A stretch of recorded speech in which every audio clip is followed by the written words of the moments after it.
Perfect. We're live. Hello, everyone. Welcome back to my channel. Today we have some fixture reactions and price predictions. I'm joined by a guest for the first time on this channel, FPL Meerkat. I'll let him introduce himself. Hello. Yeah, good to be on the channel. Yeah, it's here to talk about the fixtures for a little bit, and then also mainly some price predictions because we are about hopefully a week or two away from like the launch of the game or any prices coming out. So yeah, to have a chat about them. That's great. I mean, we should start off with, well, a graphic provided by yourself. We've got two. We've got one for attackers, one for defenders. This is a fixture difficulty rating. So from what I can see, at least, Aston Villa, very good fixtures to start the season. They play Sunderland and Burnley in the first 8. Obviously, a bit later from the first 8 game weeks. Newcastle start off, though. That is quite a harder fixture.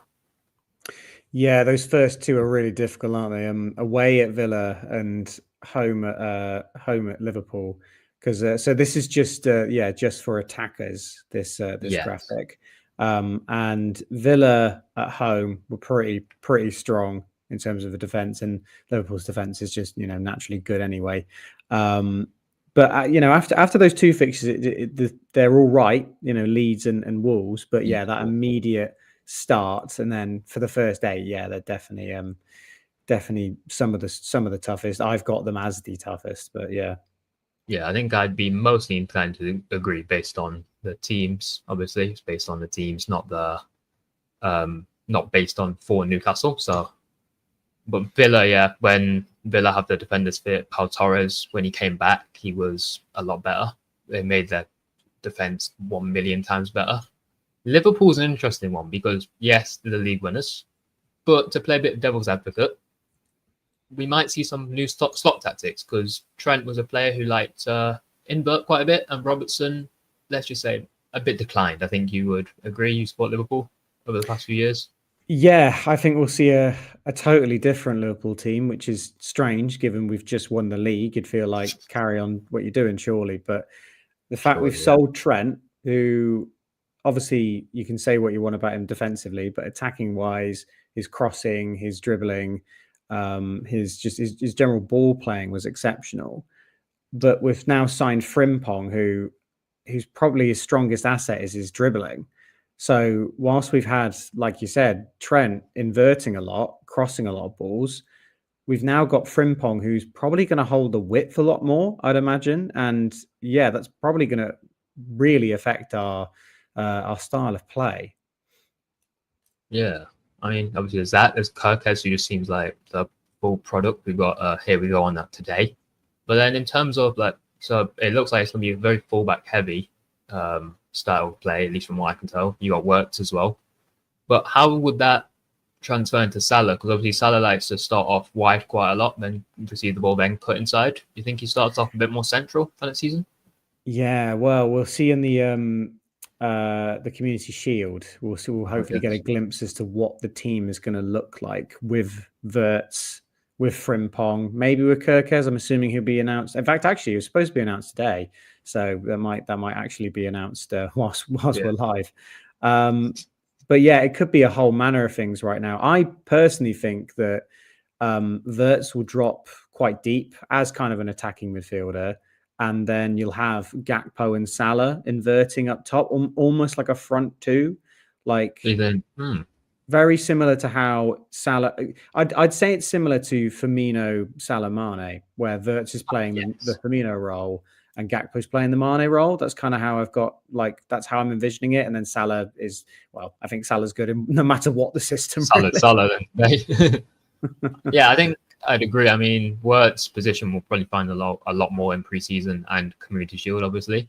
But from what I can tell, his biggest strength for me is controlling the play, just being able to pick the ball up deep, either drive in with the ball or make a pass out wide, get into a position where he can help the team no matter what. Like for Leverkusen, at least, every player attack was just going through Wirtz at some point, whether it was on the left, on the right, down the centre, coming up from the middle of the pitch.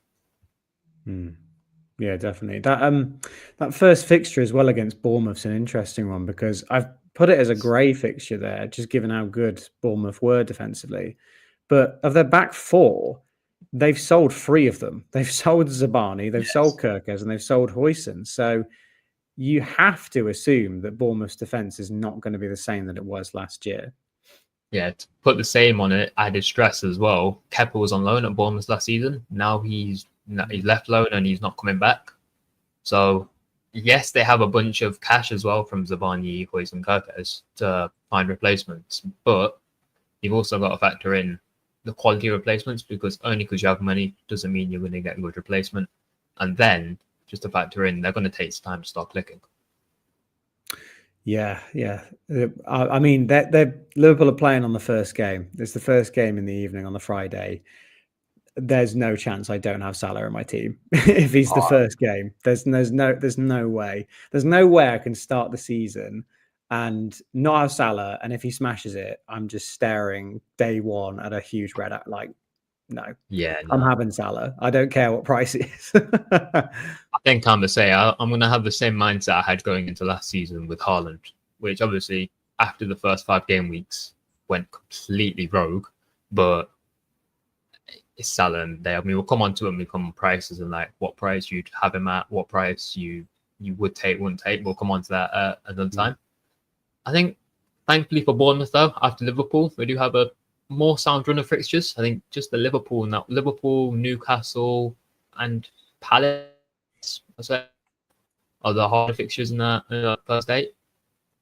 Yeah, I mean, if you ignore the Liverpool fixture, the very first one, Bournemouth arguably have the best fixtures, because it is really just that away at Liverpool game holding them back. I mean, especially for attackers, right? Wolves, Spurs, Brighton. Yeah, Newcastle's a bit tough. Leeds, though, Fulham, Palace. Like that's a great set of 7 fixtures for a Bournemouth attacker. Like, yeah, I think we'll definitely be looking at your we'll see who stays at the club first, but your Kluivert, Semenyo, Dango potentially getting more game time, and obviously Evan Nilsson, I think will be hot on a lot of people's radars, and it'll be interesting to see what price he is.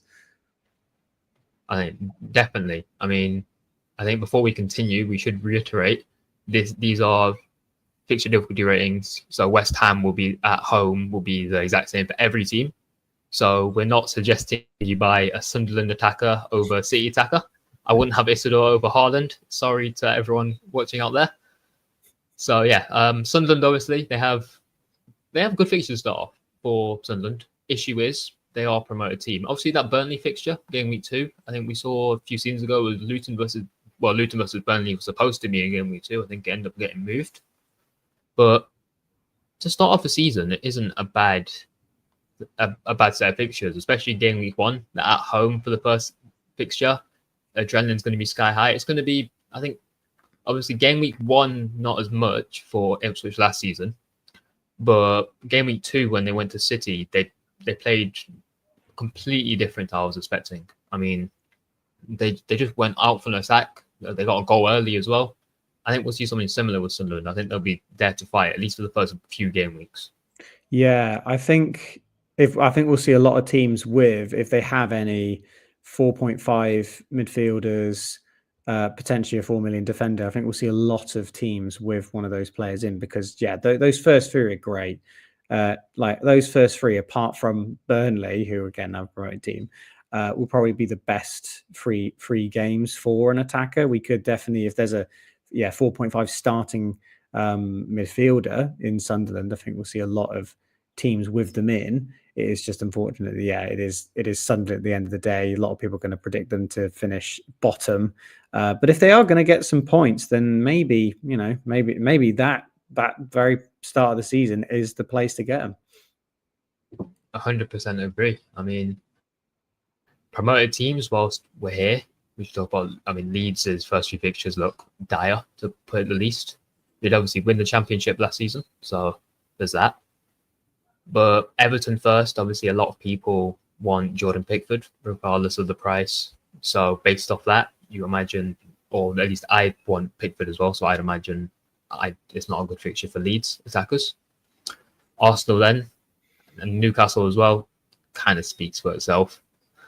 But I can't see myself having a Leeds player. I don't know about you. I mean, they had a defender. I mean, a player a few years ago was 4 million defender who was on penalty at the start of the season, but he missed one, and then they took him off him for the next. I think it was Pascal Struijk. Yes, Struijk was on penalties. I think he got taken off of them for Perot. Yes. I genuinely think it was just a case of he took one and it was good, so they just kept him on them, and he just kept scoring until he eventually didn't. But yeah, it's a pretty rough start for Leeds. I think I'd be just completely avoiding them for the start of the season until potentially our wild card. Yeah, and then there's Burnley as well, where they will complete the triangle of promoted teams. I mean, Burnley last season in the Championship, I believe they set a record, didn't they, for goals conceded?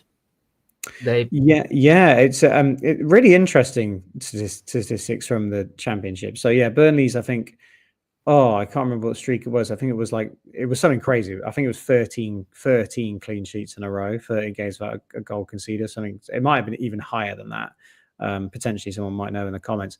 But the interesting fact is that Leeds' expected goals conceded was actually better. It was better than what Burnley's was, despite the fact Burnley conceded so few goals. Which spoke to Andy Martin about this. Obviously, Andy Martin, a Leeds fan, said the biggest indicator of that was the goalkeeper.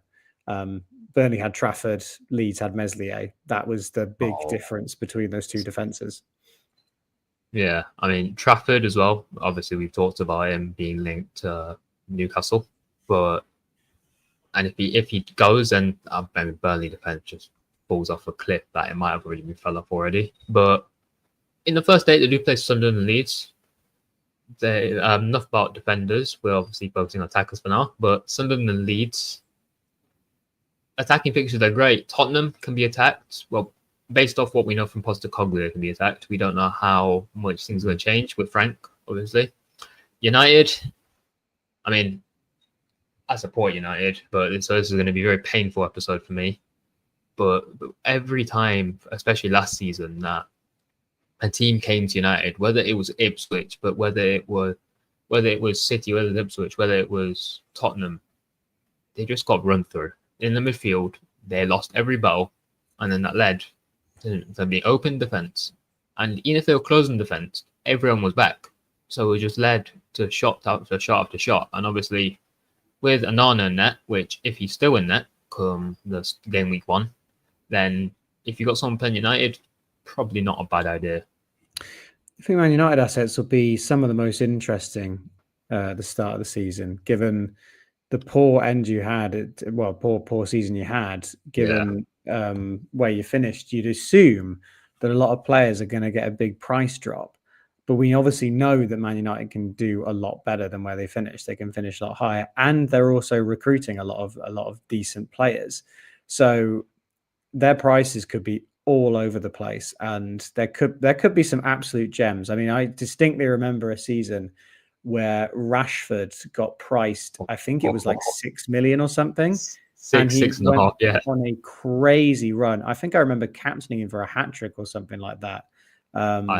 I think he got like 20 points in a double game week or something. Yes, it was against Leeds and Norwich. I remember it so vividly. I mean, stuff like that could easily happen again. If there's a slot where United have good fixtures, they get underpriced this season, could happen. I mean, yeah, I think obviously they've got Xerxes, who had a poor start to the season. He's not a traditional striker, but he's shown a lot of promise. To put the least. Obviously, the goals and assists did not reflect that.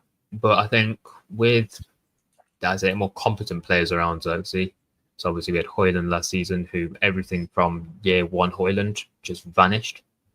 I think if there's some more competent players in attack, so obviously they've signed Cunha, they've front runners to sign Mbeumo. They do still want another striker, so that does lead me to believe Xerxes might be a backup 10. With Chido Obi playing more as a substitute striker, Højlund gone. But yeah, I think there's someone we know again, Kanji. Shout out to him. He's very big on Patrick Dorgu for next season, playing left wing back for United. Yeah, he'll be attacking, and I'd assume at this point, fairly nailed.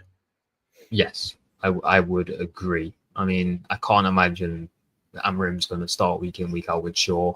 Mazraoui is probably right wing back, backup / centre back. Dallo is not a left wing back. I think Amorim has figured that out a lot quicker than Ten Hag did.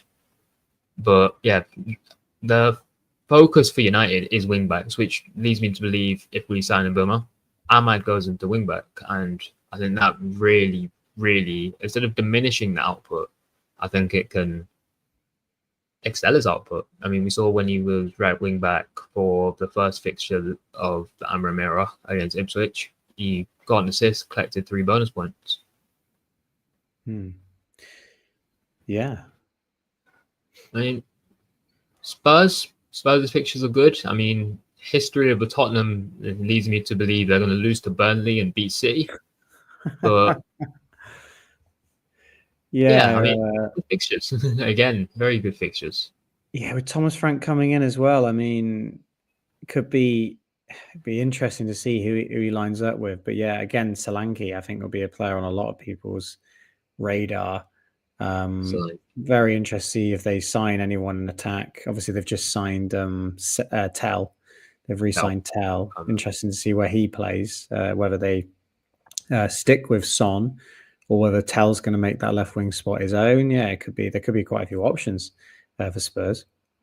I think Son's going to make it through pre-season. Reason I say that is because their pre-season tour is in Korea or doing an Asia tour. So I imagine they're doing the Asia tour mostly because most of the Asian fans will want to see Son. So if they then ship Son off somewhere before then, I don't think it's going to do well. Very public relations. Yeah, they've got a huge Korean fan base. Yeah, they definitely want to see him start. I think adding on to Solanke as well, Johnson is on my radar. I imagine he's on quite a few people's radar after especially the streak he went on last season. I believe it was in all competitions, 7-8 games in a row, scoring a goal. Yes, I can't quite recall, but yeah, I think so. I believe one of those was at United as well. So I was at that game, so that was fun. So you remember it well? I remember it well. I believe I had him at least, so softened the blow a bit. Any team that particularly interests you? Villa. I think Villa definitely. I've got them at the top there, and yeah, I think I'd be very happy to start with a Villa attacker in my team. Again, price dependent and player dependent. I think one of Watkins or Rodgers will be in my team. I don't know if I'll have 2. Kind of depends where I go elsewhere, but yeah, I think Villa's starting attacking fixture. I mean, their toughest one is that first one, home at Newcastle, and then the next 7, you could very much realistically back a goal from Villa in all 7 of those fixtures. I think they're really good, really strong start. Yeah, I remember there's a few seasons ago, I think 2 seasons ago, Villa went to St. James's Park in game week 1. The score was 5-1 to Newcastle. Yes. Yes. So I think if there's any Villa fans here, sorry for bringing that up, but game's a game. I think interesting me more than it probably should have is Nottingham Forest. Not only from the fixture perspective, but just I would like to have to start with one of their players, but they are Conference League, which means they do need to make it through a qualifier or 2. So I believe they are going to happen mid-end of August. So game week 1 to 3, or 1 to 4, including the Arsenal game, actually. I don't think I'd touch a Forest player. Then, when we get to game week 5 and 6, Burnley and Sunderland, then we can start talking about your Chris Wood, your Williams, maybe, depending on price as well. I imagine Williams might be the cheaper one.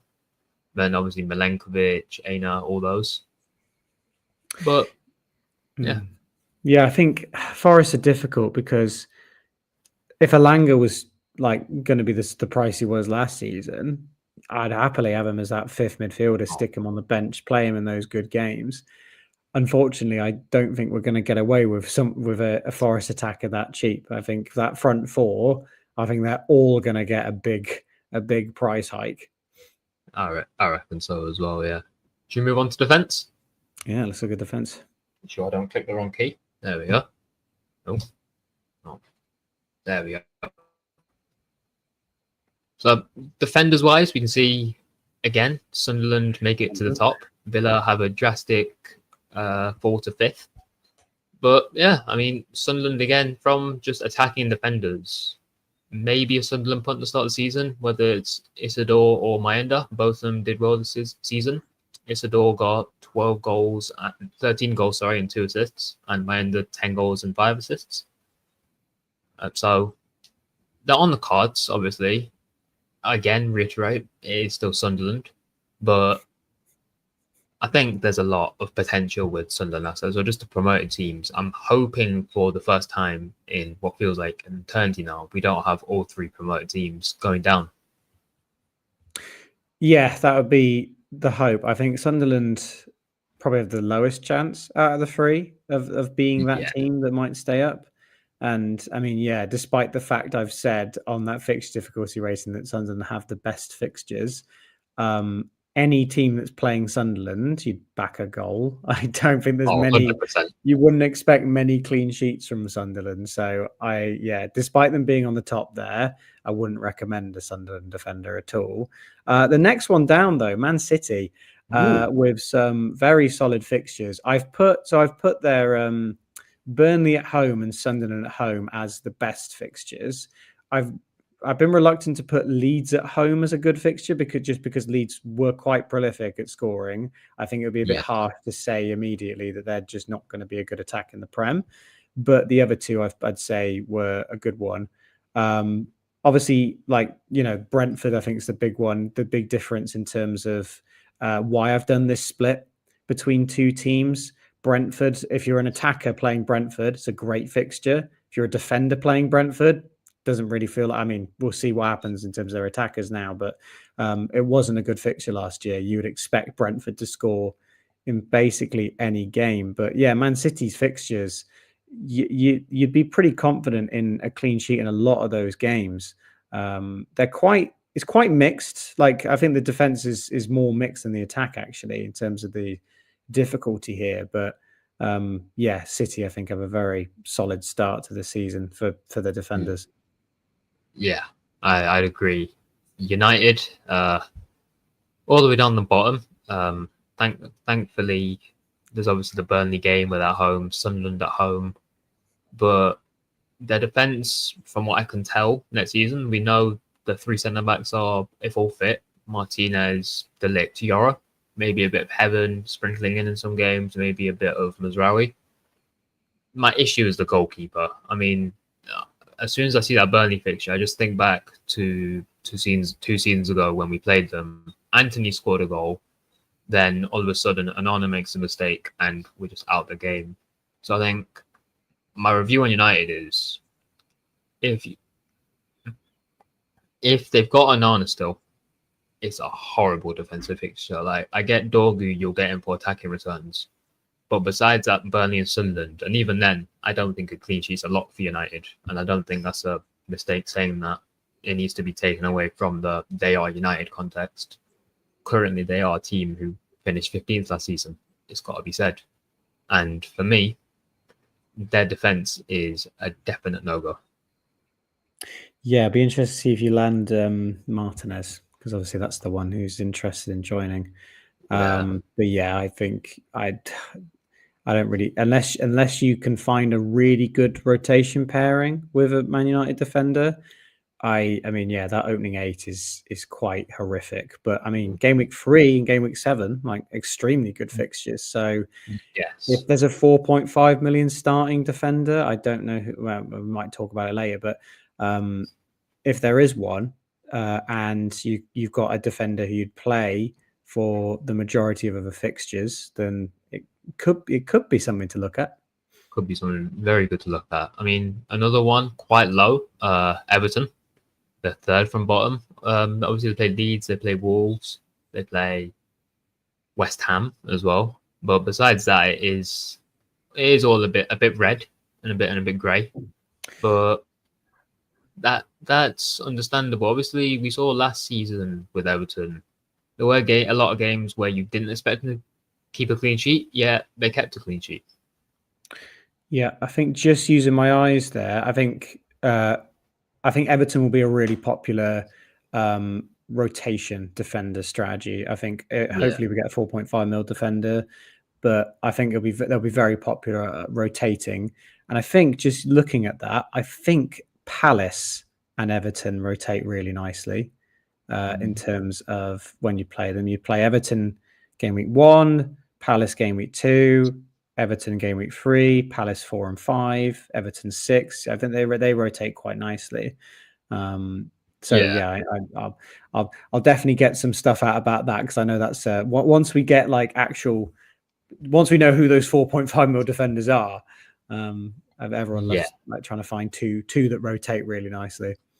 Now, this might be the first year I think I actually probably look at that. I just kind of see who's got just the best fixtures and kind of pick them. And maybe it's unconsciously I'm doing the rotations, but I think the way I try and play FPL is similar to a lot of people in some respect, but very different as well. But I think from other defensive fixtures, Palace, I think we talk about, because obviously we saw at the end of the 23-24 season, they were high flying under Glasner. They were beating team after team, battering team after team. Then when we got into 24-25, I believe after the first 6-7 games, they were bottom 3 in the table, and then, well, they were very low in the table. They were bottom 3 at one point, but then obviously they came back towards the end of the season. They won the FA Cup final, the first trophy in their history.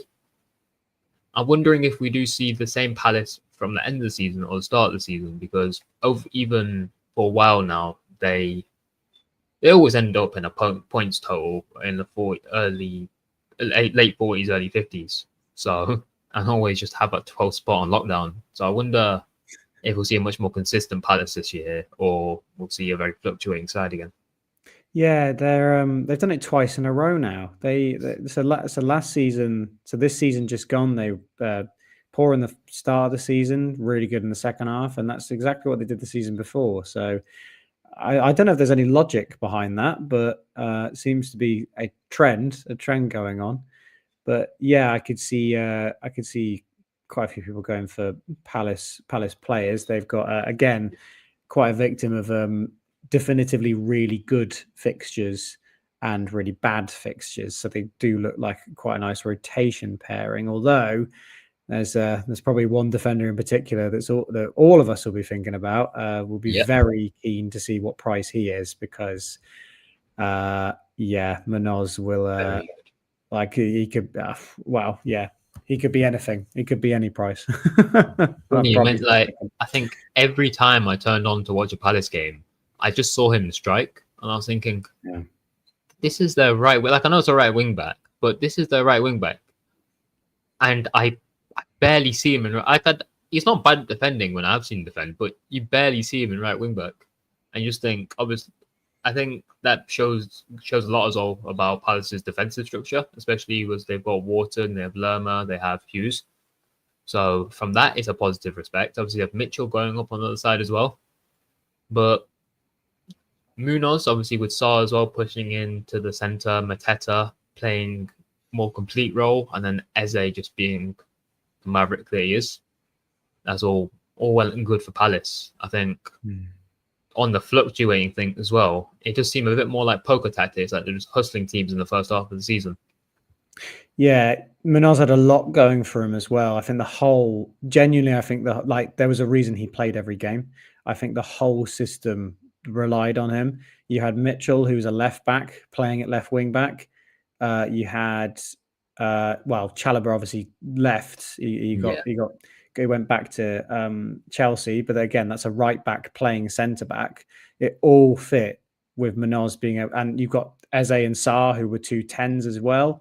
Like, everyone's in a natural position, so Munoz could literally just go as far as possible. And I think if you looked at heat maps for a lot of the games, he was even the most attacking player on the pitch. He was even further up than Mateta at times. So yeah, he'll be a defender again, we assume, in the game. And yeah, very keen to see what his price is. Yeah, I mean, I think one final question we have a proper chat about it. But assistant manager, what do we imagine that the chip entails if it stays this season? Because I imagine playing it in game week 1 would be very unfair, considering City will be a lot of places behind Burnley before, just based on alphabetical order. Yeah, so I mean, what will be guaranteed is that the assistant manager won't be playable from game week 1, because it would be absolutely silly. You'd have you'd have Spurs, for example, qualifying for table bonus against Burnley. Like, it made sense why they revealed it halfway through the season.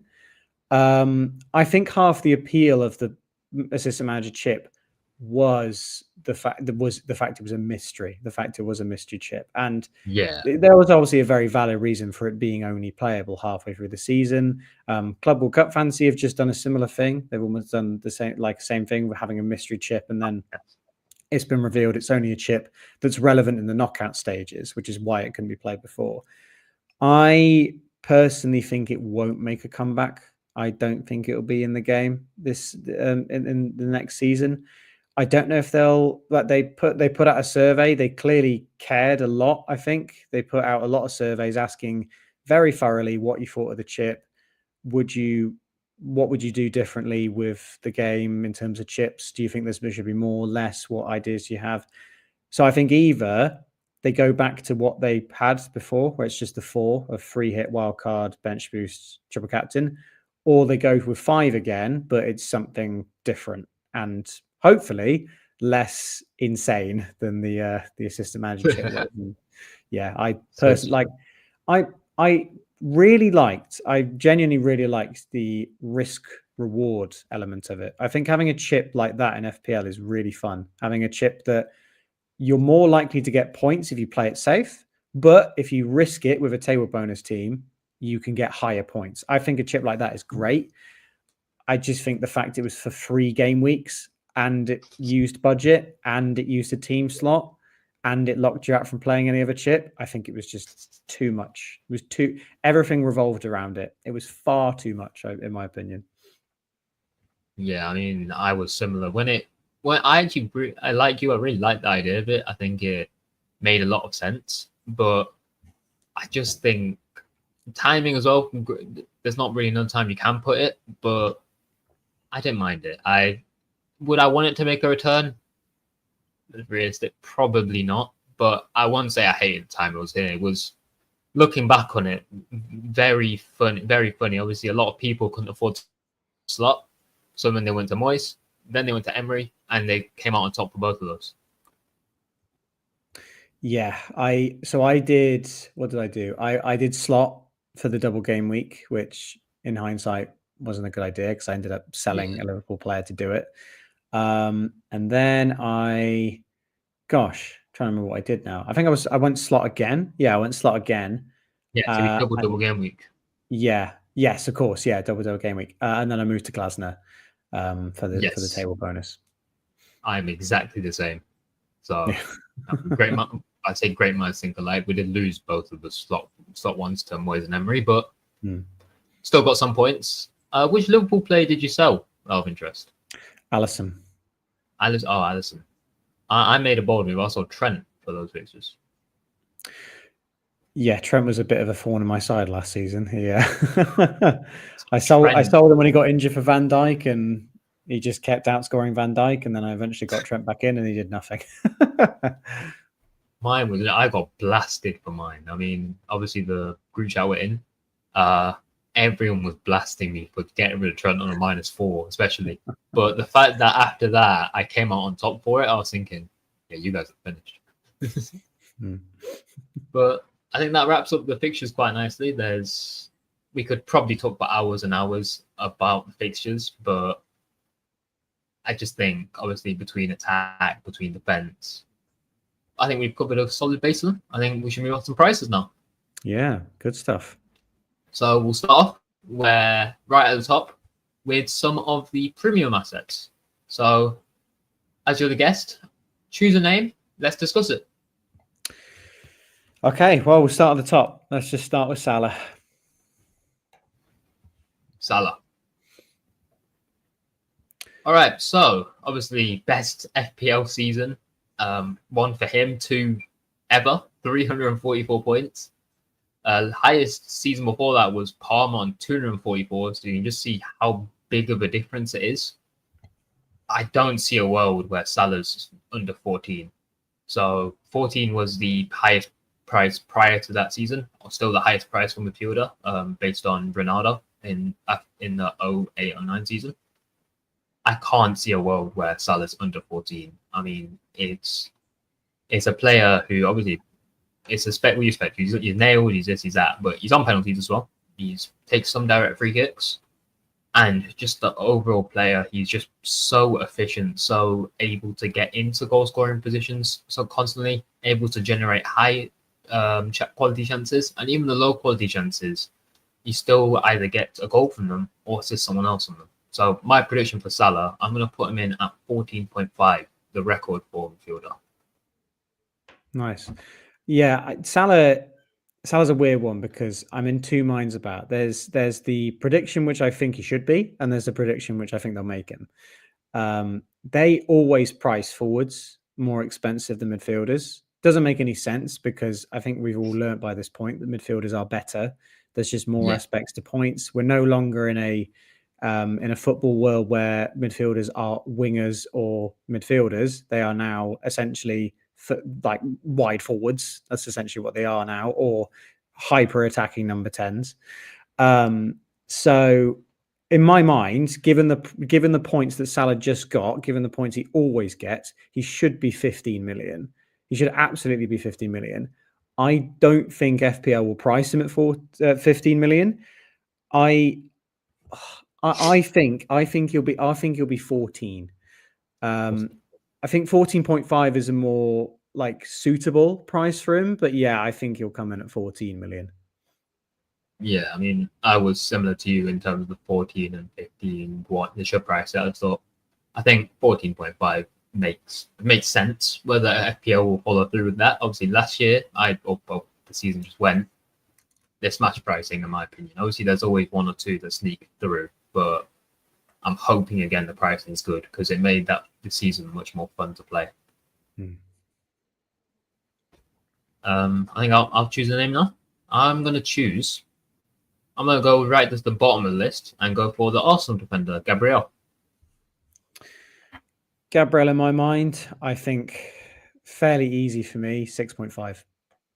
I think he'll be 6.5. I think he is definitively the best defense in the league, best team in the league, like best player out of that defense. Yes. Only really attacking threat from corners, which I think it was a purple patch. I don't know if that's controversial to say. I think there was just a lot of goals in a short space of time, but then obviously he was out injured for a bit, and then he came back, and I don't think he scored any goals from corners in that time. Yes. I think 7 million would be far too much. I think 6 million will be too low. So I think 6.5. Well, we are in agreement yet again. I think as well as purple patch, it was more Arsenal's tactics on corners got found out very quickly as well. Obviously, when Gabriel was out, they moved to Marino. Marino had a decent purple patch again, if you will. The tactic was just crowd the keeper, and then that started to get focused on a lot more. I mean, this team still got away with it quite a lot. I know Bernardo with City got away with it quite a lot, but Gabriel, for me, as you said, 7's too high. I think he should be 6.5. I'm going to predict, though, he's going to be 6 again, which is a bit weird. Because I remember they made White 6.5 last season, if I'm not mistaken. White was the more expensive one. Yes, yeah, they did do that, didn't they? Which he fell off a cliff.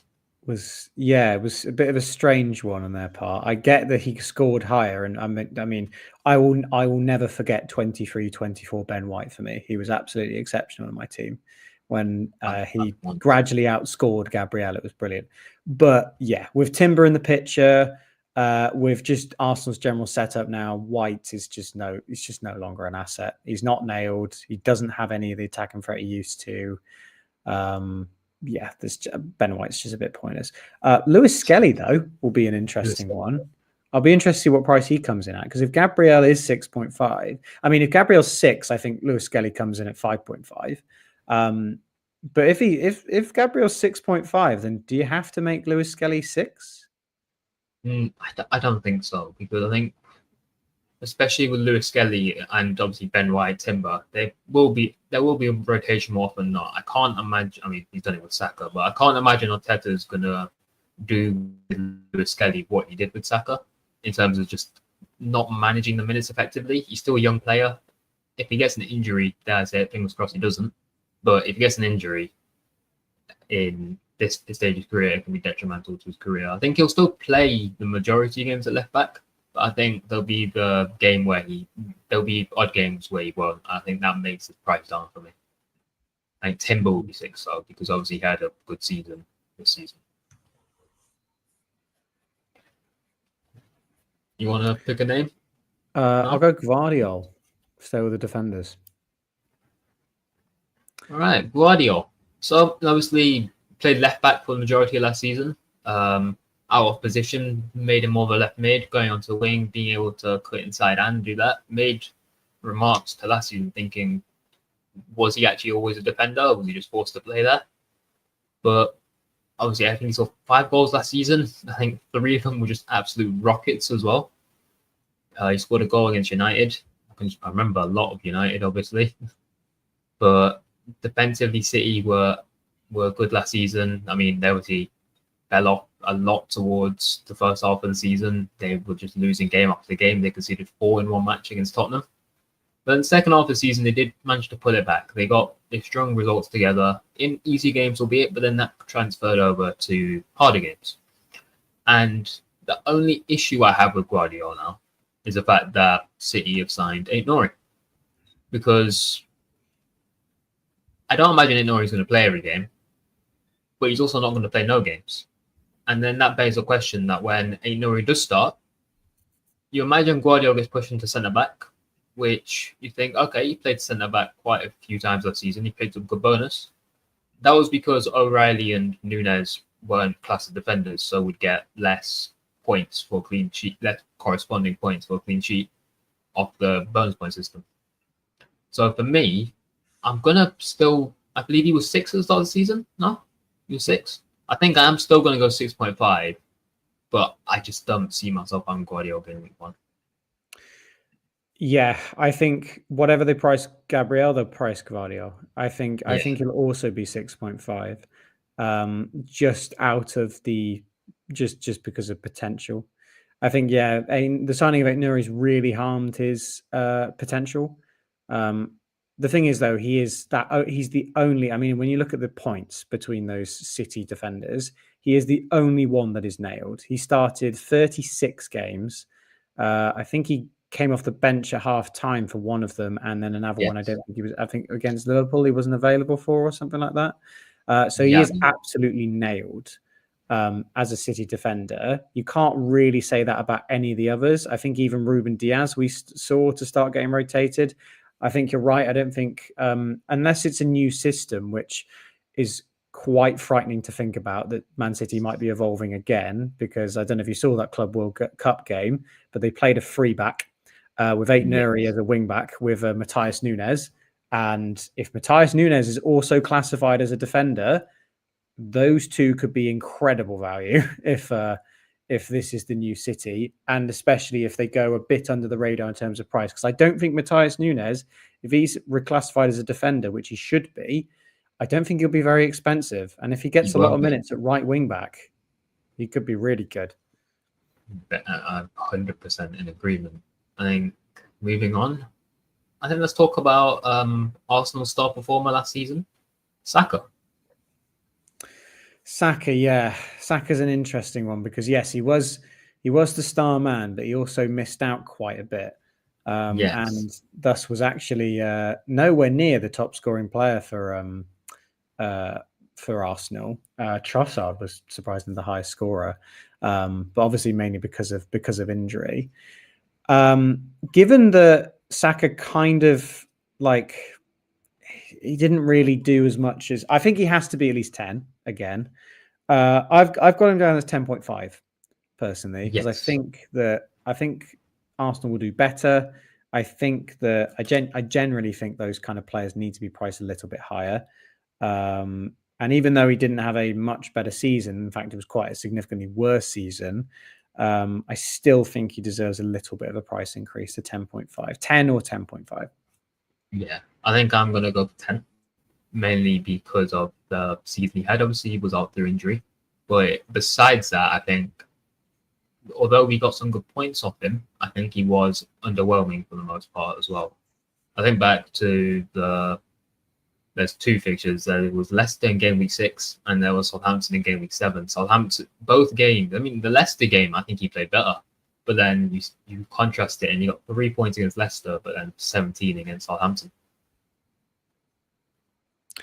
Yeah, I mean, especially if they make a signing in the striker position, which I don't think they've actually, apart from Zubimendi, I don't think they've made any signings. They haven't. No. He should still be their talisman if they don't get anyone. But I think the assumption is that Arsenal will sign a striker of some kind. Yes, I think so. I mean, they're linked to. I mean, Gyökeres is first choice is Arsenal as it stands, and then Sesko they've been linked to. I feel like they've been linked to Sesko for the back part 2 years now. Yeah. Moving on, who are we going to talk about next? Let's go Palmer. Palmer's Palmer. All right, so Palmer for me, he was 10.5 at the start of the season, I believe. Slightly more expensive than Saka. Yes, he was slightly more expensive, obviously off the back of the Euros as well. I remember watching him in the Euros and thinking, I've got to own Palmer. Contrast to that, to the start of the season, I did not own Palmer. But obviously, start of the season, he absolutely ripped it apart. He got a goal and 3 assists against Wolves. He got 4 goals against Brighton. He was being consistent with returns as well as a part of that, getting a goal or assist every the game. Highlight of my season, that game. Rank killer of my season for that game. But I mean, then you get to mid-season, and after that, it just, aside from game week 23 onwards, he didn't score a goal from open play. Still hasn't. That is. Pardon? Still hasn't since then. Still hasn't. Yeah. Only one goal was Liverpool, and that was a penalty. He hasn't scored since Bournemouth. I think that might have been January or February. Yeah. I mean, for me, if you're going off the first start of the season, you have to put him up. But the second half part of him just puts him so much down. So I think I'm going to level it up at 10.5, again, slightly more than Saka.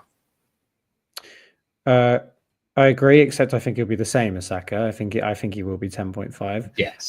His price is interesting looking at, because he actually had a perfect bell curve. He was one of the quickest price rises in the game. He rose to 11.4 in price, 11.4, and then he fell all the way back down to 10.5. So he did a perfect loop from spiking and then falling back down. So yeah, I think that 10.5 is right for Palmer just because of potential. I think he's an incredibly difficult player to justify putting in, given how awful his form has been. Even in terms of a player, he's not been doing too bad, but just output wise, it's been shocking, and it doesn't justify it compared to the others. But we know what kind of player Palmer is. I think he has to be that price, because if you put him any lower, and he is as good again as he was in that season when he was 5 million, then yeah, you've got another issue on your hands. You've got a very big issue. I mean, the 5 million season, I kept on just thinking, okay, it's going to end soon. It's going to end soon. I didn't get him before like game week 32. Like I was so late onto Palmer. I didn't have Porro that whole season.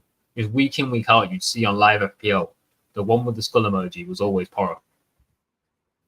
I remember captaining him against Luton, and in my head I was thinking, why am I captaining a 5 million asset? This feels so wrong. Obviously, now in hindsight, he is a premium. So, but at that point, it just felt so wrong captaining a player that was that cheap. But he obviously did really well in that game as well. Yeah, so I think moving on. So let me just remind myself. So we got Watkins, Isak, and Haaland. Let's go with the. We'll go 3-4. Let's start off with the one we probably, I think, don't have to guess is going to be the most expensive. Haaland, I think, for me, I think he's got to be cheaper than Salah. I wouldn't be surprised if they're at the same price because that makes sense. I think he's definitely going to come down from that 15 million. I mean, if he's 50 million again, then no one's buying him. I've got him. So I had Salah down as 14 million. I've got Haaland just slightly below at 13.5. On 13.5. I had Salah at 14.5. I'm going to have Haaland at 14. Again, just because I just think if he's 13 and a half, when he starts performing, which there will be a stage of like 5-6 games where he just turns back into a Terminator and just decides to just destroy anyone's path. And then even pricing him just 0.5 more expensive can make such a big difference to so many teams. I mean, I don't ever start with any money in the bank, so put it that way. Yeah, it's just, it'll be interesting to see how FPL do this because there's definitely two ways of looking at it. Do you look at the player as a whole, or do you look at the player how they were at the end of the season? Because your Palmers and your Haalands would look totally. I mean, Haaland was literally like a 10-game week player, scored over half of his goals in that time, and then went on a massive goal drought, which was literally season defining. I mean, there's a reason why I got such a good rank, and that's because I got off Haaland earlier than everyone else. Like it defined the entire season. What was your rank? 28k. 28k in the end, which is my best finish I've had. But yeah, it was decent. Oh, nice. I think we both had best ever finishes. That's nice. Haaland, is such a tricky one. Obviously, the decline you can definitely attribute to Rodri being injured. Obviously, just Diaz also going out. There was no real sense of leadership in the team or structure defensively. So obviously, when they're getting ruined in transition, it limits their attack as well because they want to try and lessen that damage more. But the guy who came into the Premier League in his first season and broke the goal scoring record. Then the next season after that, he was still a machine. Obviously, declined this season. I think it'll be 14 million. So your turn now, sorry. It's fourth season at City now, so that's crazy how quickly it's gone. I'm going to go with Isak.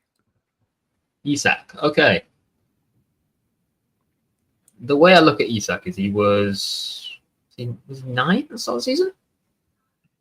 He was 9, yeah. And he was 9. He was the highest owned player in the game at the start of the season. He was. Yeah. And then he got just an assist against Southampton, wasn't it? I lie. He was 8.5. 8.5, okay. Yeah, a very big price increase. I think unless I'm remembering the price wrong, that is. But I can't see a world again where Isak is below 10. The season he had last season, I think the seasons of the past few seasons. Dare I say it? I mean, at points, I'm happy to say it. Like, if you go off the little stint he had towards the middle of the season, he was the best striker in the world.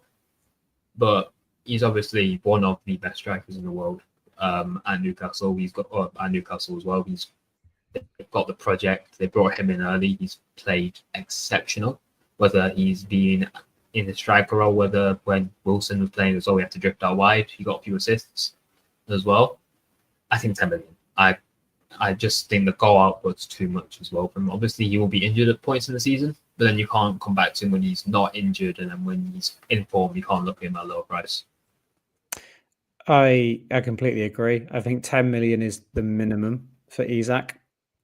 I wouldn't be surprised if he comes in at 10.5. But yeah, I think 10 is a suitable price. It's definitely, I mean, 8.5 was already quite a low price when we all saw it at the start of the season, and obviously he made an absolute joke of it, rising to 9.6 by the end of the season. Especially if he stays at Newcastle, I think it's just that absolutely talismanic figure. one of the best players in the league. I believe he was the fourth highest score in the Prem, in FPL, fourth highest score. And yet insane. Like his only doubt before was injury concern, but I mean, I think 34 starts. He started like he really started to shake off I know there was a lot of periods where he was a doubt, but I think he's shaken off a lot of those concerns on penalties. Completely just that like nailed talisman figure. Even though there was obviously doubt with Wilson, where maybe he'd take minutes off him, but last season he completely blew him out of the water. So yeah, I think he'll come in at 10 million, but I wouldn't be surprised at 10.5. Yeah, I mean, he's obviously adding on one last thing, just such a prolific finisher as well. Do you think there's a world where Isak, Palmer, and Saka are all 11? Yes, I think there's obviously a world where one could be 11 or two or not, but out of the three, I mean, I'm starting to rethink now. I'll put Palmer at 10.5, and then Saka and Isak at 10. Obviously, that was dependent on last season's performances, and the seasons they were priced last season. If we were just going in isolation of last season, forget all the prices started at, just how they performed last season, Isak was the best. Probably followed, I mean, then it's first half season Palmer. Then you get a lot of it. Mid Saka and Palmer very streaky last season. But moving on from that, there's a world where I think definitely they can all be priced at 10, at least 10.5 they can all be priced. 11, I don't think they'll all be priced at 11. I don't think Saka had that good of a year to be priced at 11. Yeah.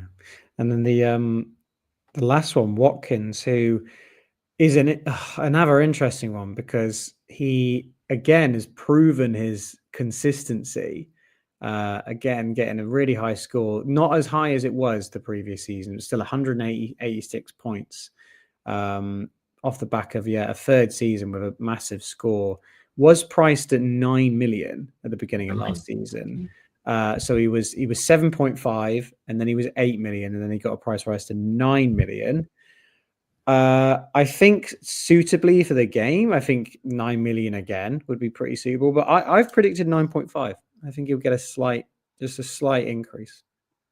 Yeah, I think he'll be 9. I mean, 16 goals, 8 assists last season.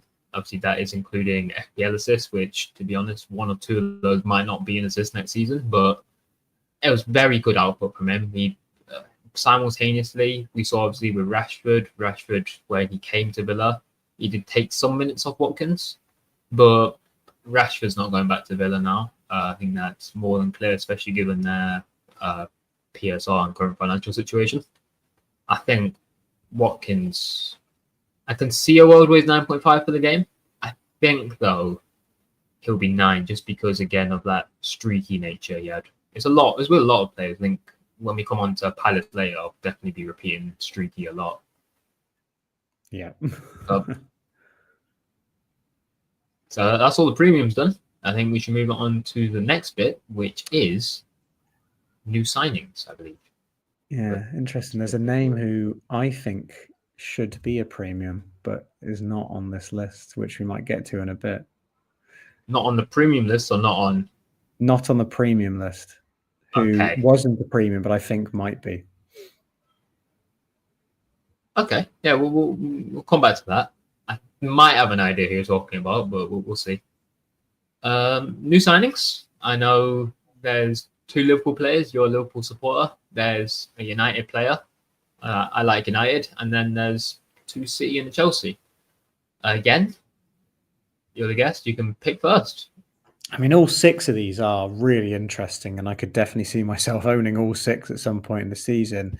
I'll probably go for the one who, for FPL-wise, I'm the most interested in, and that's Aït-Nouri. Aït-Nouri. Ooh, I mean, we touched on him already. We did do that. In the picture of you, it does look a bit like he's either being held at gunpoint or he's got a mugshot, but I think... I mean, last season he was phenomenal for Wolves in the 3-4-2-1 formation. I was so surprised when United didn't try and get him in January. They got Dorgu, who I still think will have a good season, but Aït-Nouri was a dream for that left wing back. I mean, it was obviously Cunha coming inside as well. It left Aït-Nouri so much room to attack. In terms of the way City play, if they do remain with that three at the back, maybe stick to their out of position 3-2-4-1, that will obviously see Aït-Nouri being a lot more attacking role, which especially if they have Guardiola, who is defensively competent in that left centre back role. With Diaz, they have Rodri back. They've signed Reinders. They've got, from a footballing perspective, City do look back. Obviously, none of that matters until you get to game week 1, game week 2, game week 3. But Aït-Nouri wise, just defensive return after defensive return. And if we take the assumption that Haaland will be back at some point, someone's going to be crossing the ball to him. And I reckon that person will be Aït-Nouri. On the overlap, just bombing it down the wings, play a ball into Haaland, and then bing, bang, bosh, you got a goal. So, price prediction, which I almost just forgot to do. He was 4.5 last season he started at. I think just for the fact, if he'd stayed at Wolves, I would have said 5. But the fact he's gone to City, I'm going to say 5.5. That is exactly my thinking. He was 4.5. Yeah. I think if he was at Wolves, he'd be 5. And I think, he'll be 5.5. I don't think you can make him a 6 million asset just because there is absolutely zero guarantee about his minutes. And it's all like, it's a bit subjective about our attacking, like our perception of how attacking he is. In terms of like FPL points, he's right up there with the best of them, but he's not like, I don't think he's done anything to justify him being 6 million. So yeah, I do agree. I think it'll be 5.5. And if he starts getting good game time, my word, that is going to be one hell of an asset. But I'm thinking like, I'm getting Cancelo vibes.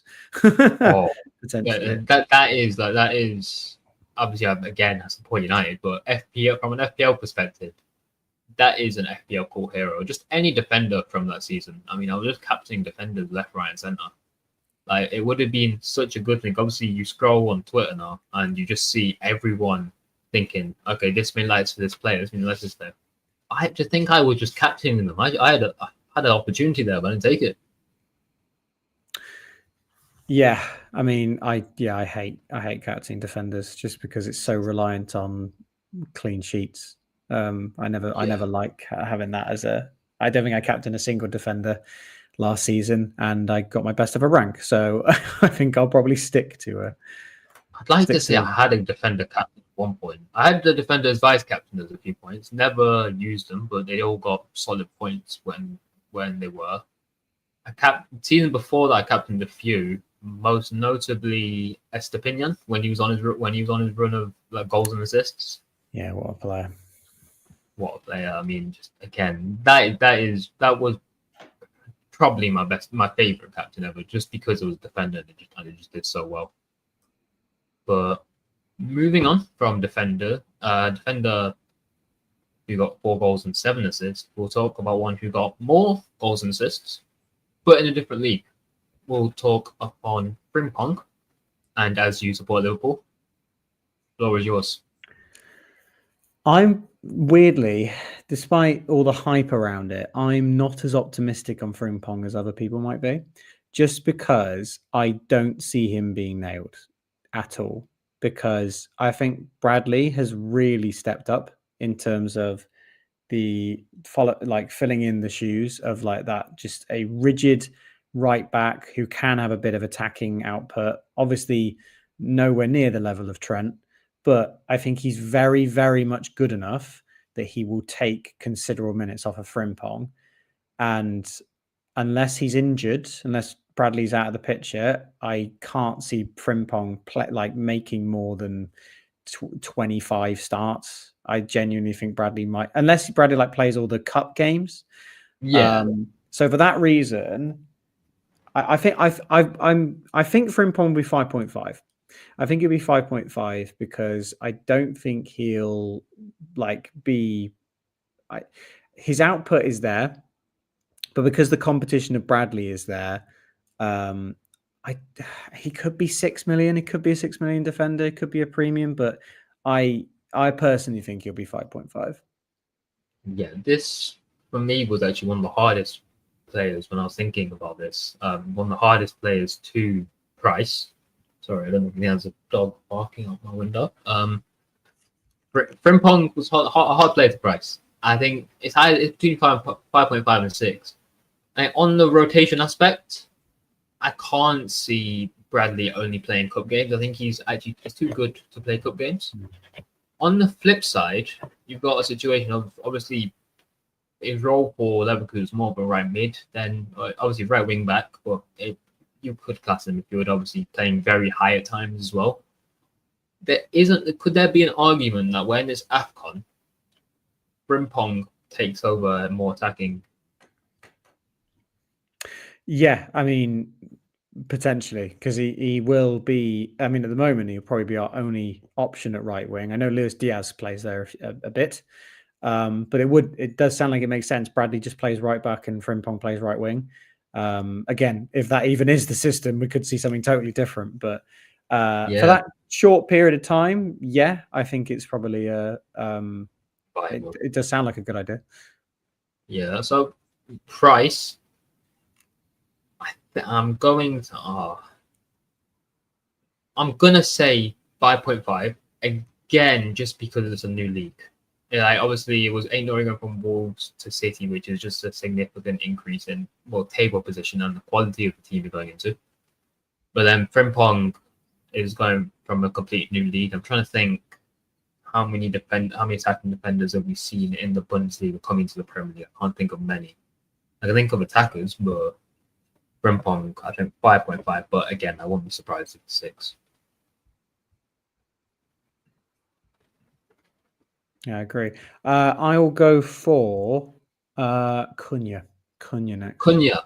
Okay. So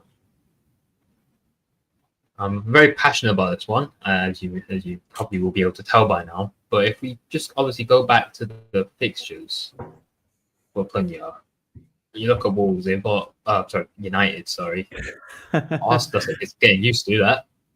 Arsenal, Fulham, Burnley, City, Chelsea. I mean, according to Opta, their first 5 was the hardest out of any Premier League team. After that, obviously they have better fixtures. They played Brentford and Sunderland.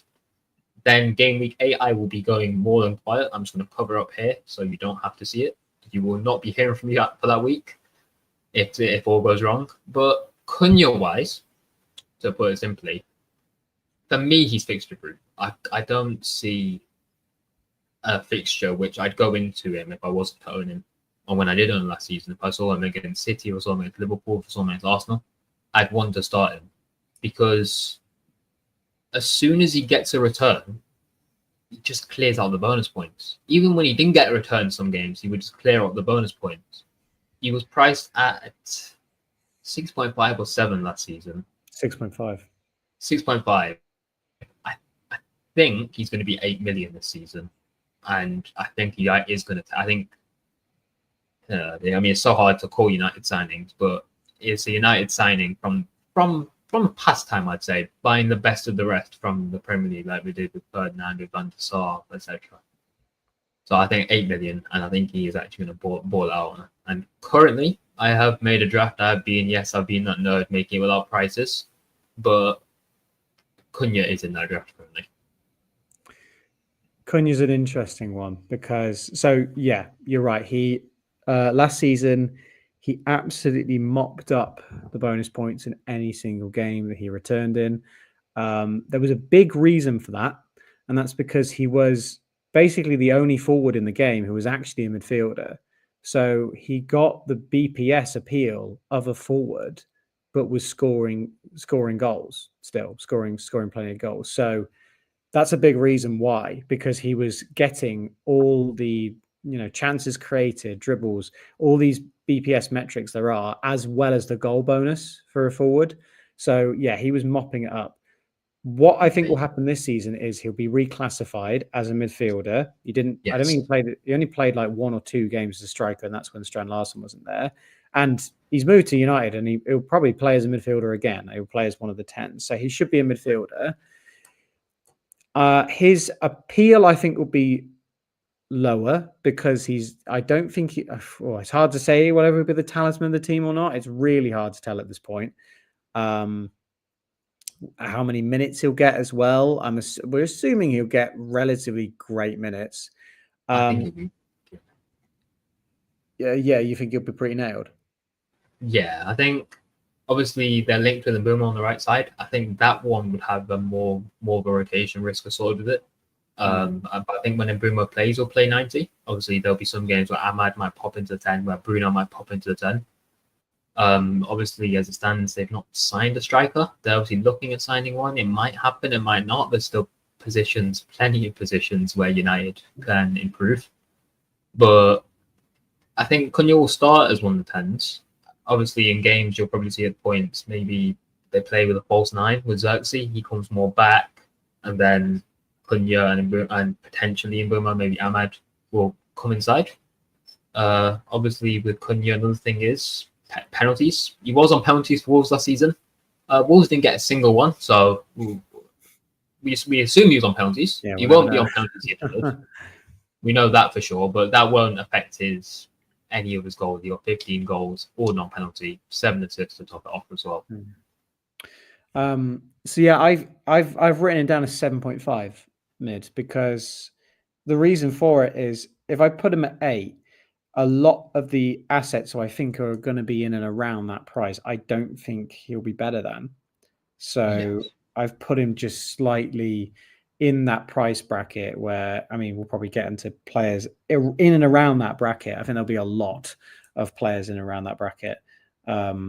So yeah, I could definitely see him being 8. I think he'll be 7.5. Yes, I can see that. I'm obviously similar, so I think he's going to be reclassified as a midfielder. I think if he's a forward again, they've really made a mistake, because he's going straight in for bonus points. There's not even a doubt in my mind. He is straight in forward if he's a forward. So moving on then, so we've done Frimpong, Cunha, and Delat, and Aït-Nouri, sorry. So we need to do Delat, Cherki, and Wirtz. I'm going to pass off Cherki to you. Cherki, yeah, I for this one's quite easy for me because of how they priced all of City's mids last season. I think Gundogan was 6.5, Savio was 6.5, Doku was 6.5. I don't see any reason why he shouldn't just be 6.5 and just lumped in with all the rest of them. Yeah, I mean, he's been a bit stinky so far at the Club World Cup. He's just looked a bit off. I think he's trying a bit too hard to impress with all the flashy skills and whatnot. I like him as a player. Obviously, again, we're going to mention United. Probably have a counter at this point of how many times I mentioned United, how many times the player played United.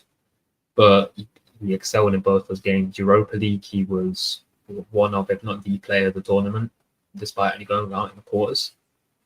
Like you said, 6.5 for pretty much all of City midfielders, minus the one of being Foden.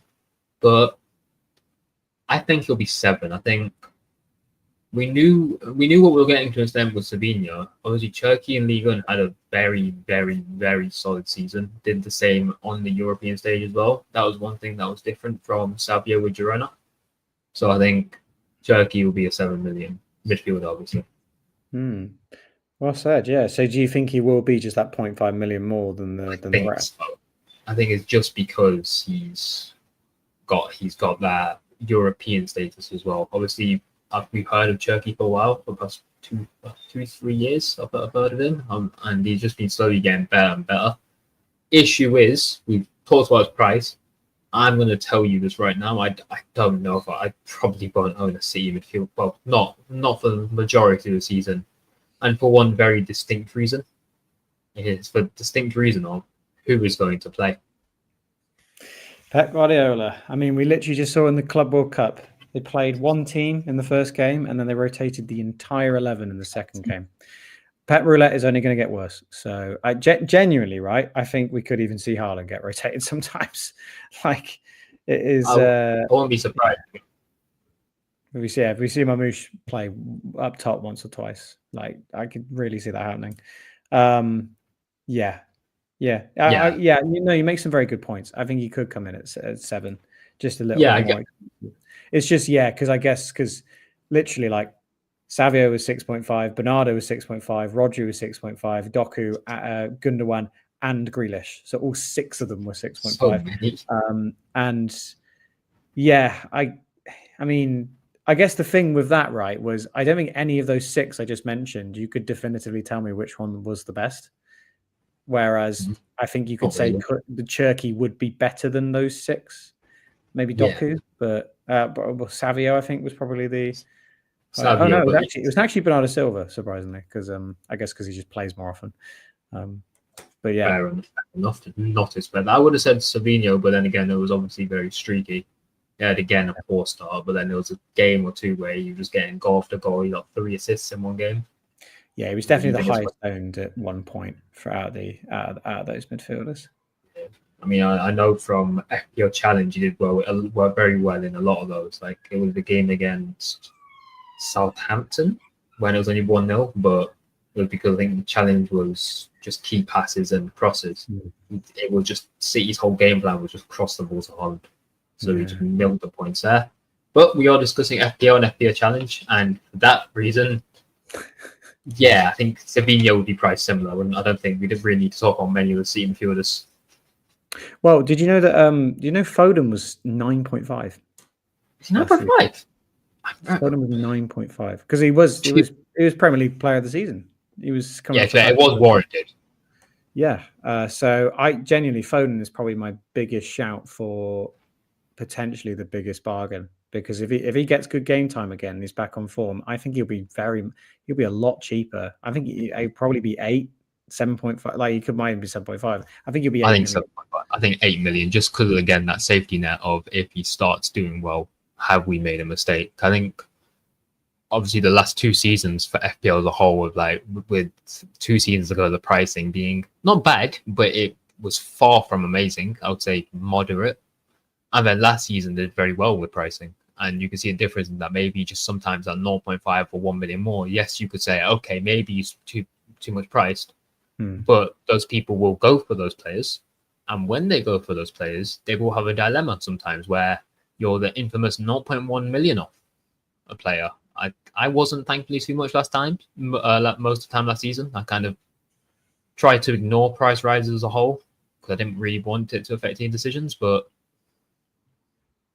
I can't. Again, just with Foden, it's the same thing with City midfielders. He will be rotated. I think he's the best shout out of them, unless obviously I don't think I've got him on the next slide, but Marmoush as well. If he's reclassified potentially as a midfielder, because he was playing in a 10 role for part of the season, I don't think he'll be repositioned because he played striker when Haaland was out for a long time. Yeah, and Alvarez was never reclassified, and he was the same. Yeah. So yeah, I think Marmoush will stay as a striker. Can we move on to Wirtz? Because we can move on to Wirtz is the honestly, I think this is the toughest one for me, because I think there is so much scale in terms of where he could be. Like he's coming in as I think he's the most expensive Premier League signing ever. I genuinely don't know what the fee was in the end. I was very surprised how caught up people were with it. It's like, guys, it's over 100 million. Who cares if it's 100 million or 130, 20? Yeah. Like, does it matter? I think 100 million is the base fee. I think then, yes. I don't know. Don't quote me. I'm not even going to try and guess currencies. Okay, he's 100 mil plus signing, right? So we have to have that, and he's an attacking midfielder, so we have to classify that.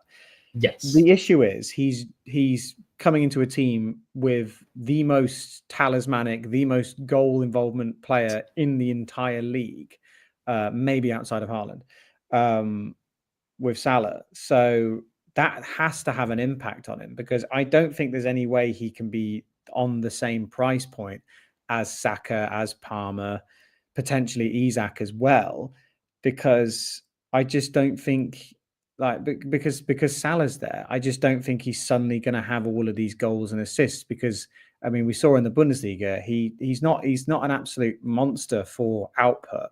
Incredibly good player, but I don't think his output will be that ridiculous. So I've actually got him down as 9 million, which I think will be a pretty cutthroat price at the beginning of the season, where I think a lot of people might put him in. But genuinely, like anywhere between 8 and even like 11 million, I could see him in, genuinely.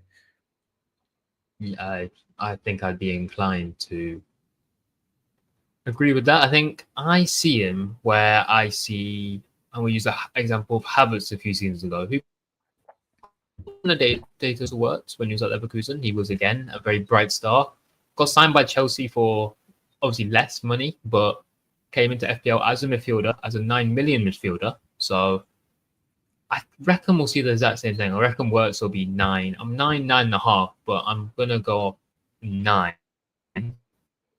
It'll be a midfielder, obviously, but and similar to you, I think the output is going to be a bit different. I think, as I said with Works, I've said this many times previously. I've wrote a thread on him. That was in terms of writing it and like researching it, it was probably one of the most fun threads I've ever made, because it's just a player who I'm really sad he's gone to Liverpool, but for a signing, he's done it. It makes so much sense to me, and I reckon whilst his output will be down, I think he will be similar to Cunha in the respect of just racking up all the bonus points.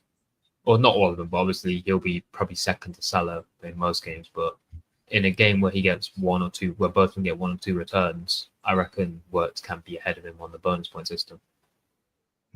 That's a good point. That's a good point about the BPS. He'll be doing a lot.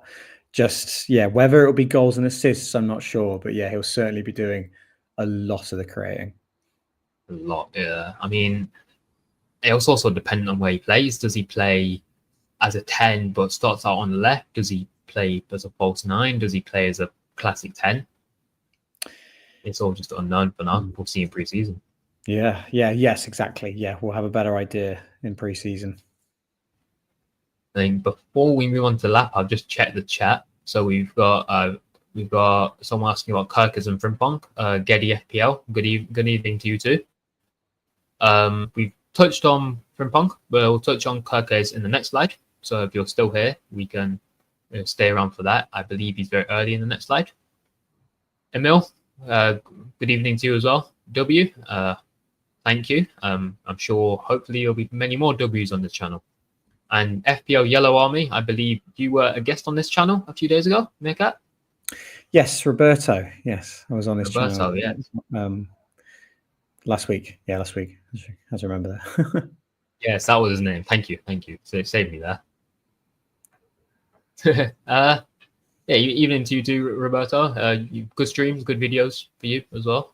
But then back on to the new signings. Delap, obviously at Ipswich last season, he got 12 goals in a system for Ipswich, which was, I think, relatively new, because it was the first time. It's the first time those group of players had all been in the Premier League. So with a manager who was assistant manager United once upon a time, but I just don't think it worked, that style of play. But Delap was a bright spot in that, and that won't go unnoticed, especially didn't go unnoticed to Chelsea. He's played 2 games for them currently. He's got his third, I believe it's at 2 a.m. tomorrow, because it's American timing, so 2 a.m. here. He's got an assist so far in the Club World Cup. The first game he looked very good. He put a lot of solid movements in. The second game, however, he did look a bit off it. Dare I say, I'm going to probably get quite a bit of stick for this, but it did just remind me from first to second game to lap, year 1 Hoyland to year 2 Hoyland. Yeah, Delap. So he was 5.5 at Ipswich, but obviously the big point there was because it was Ipswich, and also he was not really as proven. 12 goals in the league, though, for Ipswich is very impressive. And moving to Chelsea, he's obviously going to get a price hike. It depends where it's going to be. I think the good comparison here is Jackson, who was 7.5 mil.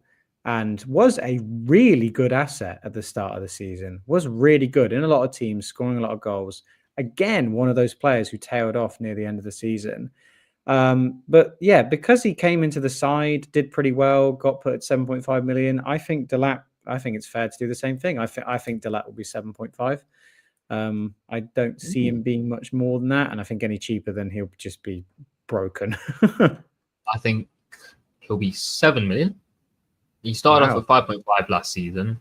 It was a very good season. He got 12 goals. He obviously won't be 5.5 again, that's for sure. He will be playing the first 3 games. Jackson suspended. I don't know how long. Jackson got suspended for 3 games, but he'll miss game week 1. Oh, it was 37-38 he missed as well. Yeah. Okay. So he'll miss game week 1. So that puts him, let me just remind myself of Chelsea's fixture game week 1.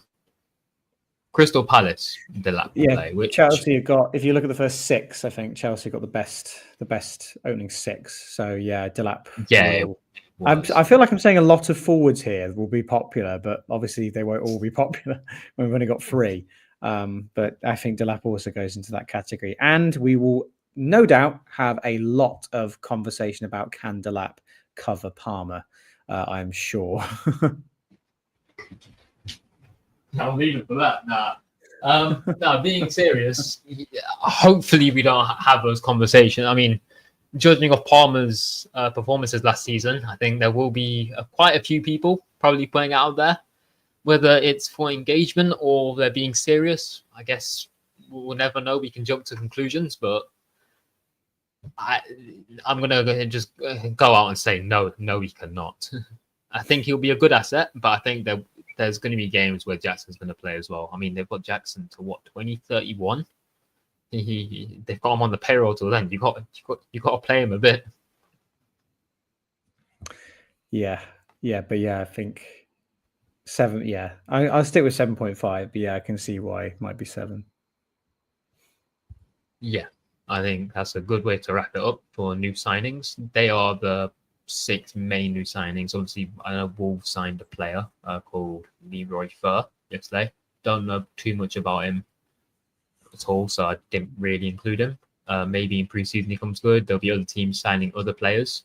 So from the list I looked down, that was all the players that felt necessary to include. Now on to the big one. You're going to see a very steep increase in names here. We have a lot more names to talk about. Might have to get through this one a bit more quicker, but I know Getty was asking about Kirkes, another player who I don't know if he's been confirmed yet as a Liverpool player, but I'll actually check their Twitter because it was supposed to be announced today. They got the Wirtz one spot on, so we'll just actually check if he's been announced, but he should be. No, it's still Florian Wirtz as the pinned post. So that would have been a cool one if he got announced on the stream. Yeah, I mean, well, it's 2 minutes to 8, so maybe wait 2 minutes and something might happen. But yeah, but yeah, I mean, we'll get. I guess down the list, Mbeumo. Yeah, I really want to talk about Mbeumo because I imagined it was Mbeumo. He is not signed yet for anyone. He's not signed for United or for Spurs. So if he hasn't moved by the time FPL is released, they have to price him based on the fact he's at Brentford. And he has just had one of the best seasons we've seen from a cheap player. And I don't think enough people have really talked about it because he was the second highest scorer in the game. And he was only second to the highest scoring player ever in FPL, the highest season ever. So I don't think enough people have talked about Mbeumo's season. And I mean, he started the season at 7 million.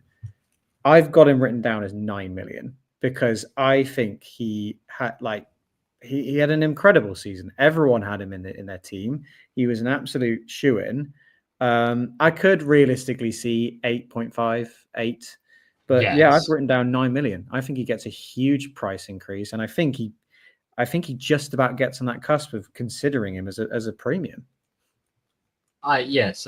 When I went for premium, I do realize I did leave out Mbeumo. I was thinking of Mbeumo as a new signing the whole time, but then I made sure to keep new signings restricted to actually players who've been confirmed. But Mbeumo, 20 goals, 9 assists for FPL.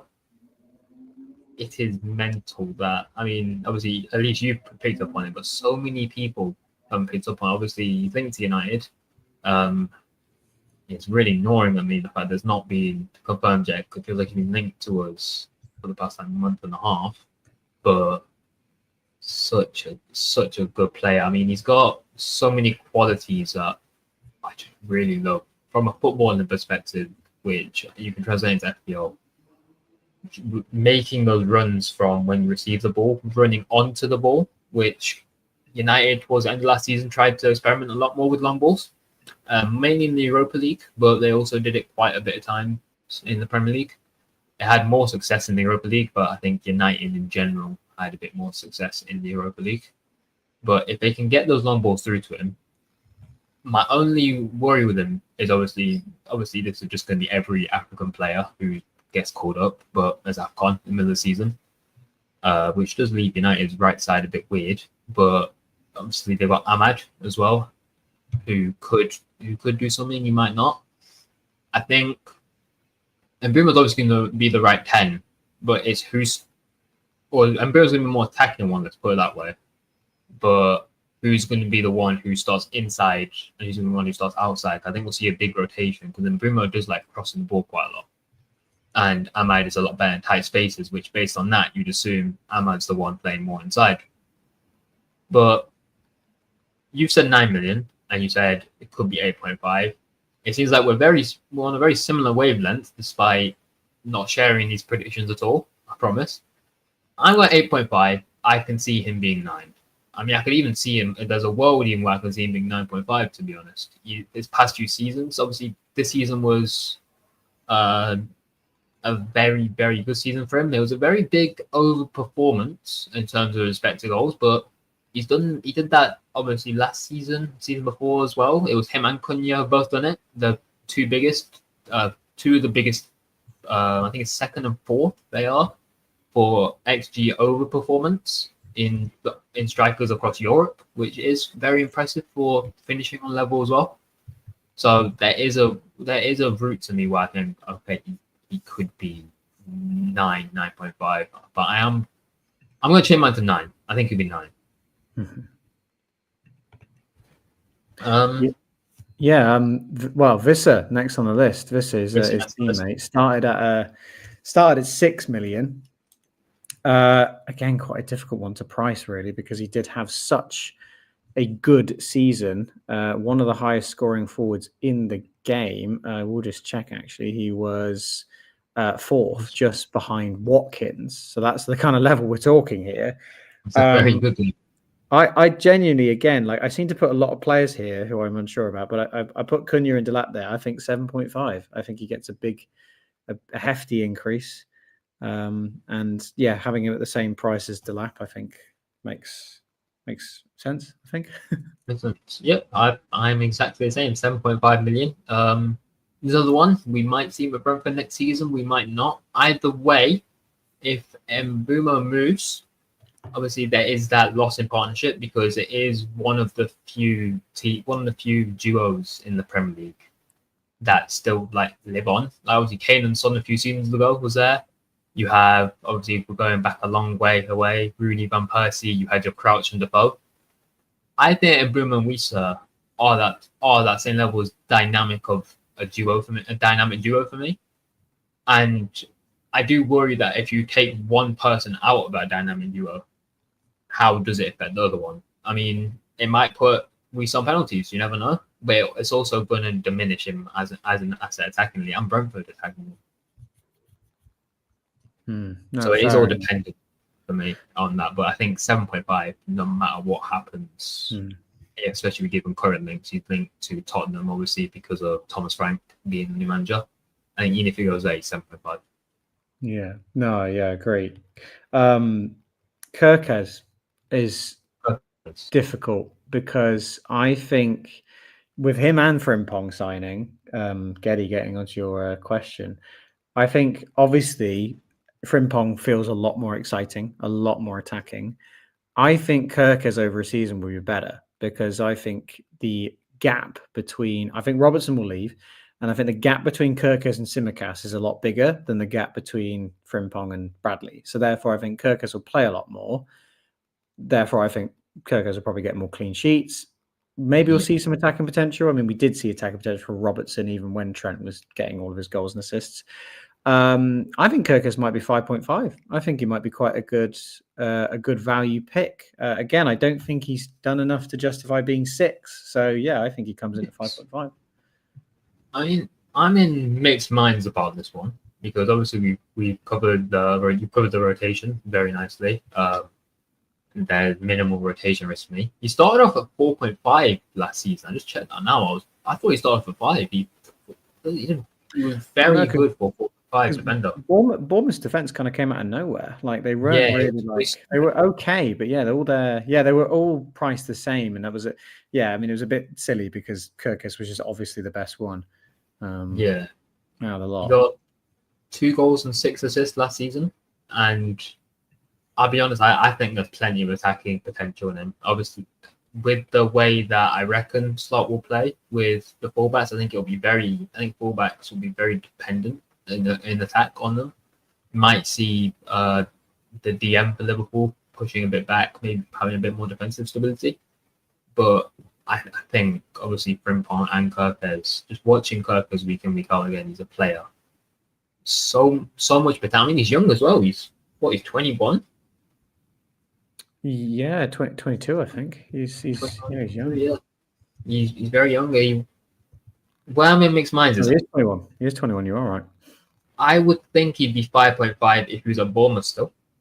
But then we're using the logic of what if he goes to Liverpool. So I'm going to say 6. Just because, again, he's proven as well, as opposed to that Frimpong, which is a bit of a bold one. But obviously, we factored in rotation. I don't know how much that'll be factored into FPLs. I think it'll be the same as Frimpong. Sorry, I've said 6. Yeah. Semenyo. I think Semenyo. Well, I'm just trying to check. I think he was 5.5, wasn't he? Really cheap. Like say he was 5.5. He was really cheap. Yeah. I think he'll be 6.5. I think he'll get a little 1 million increase. Yes. I think. Yeah. Yeah, I mean, for me, Semenyo, we obviously talk about data collection methods for FPL.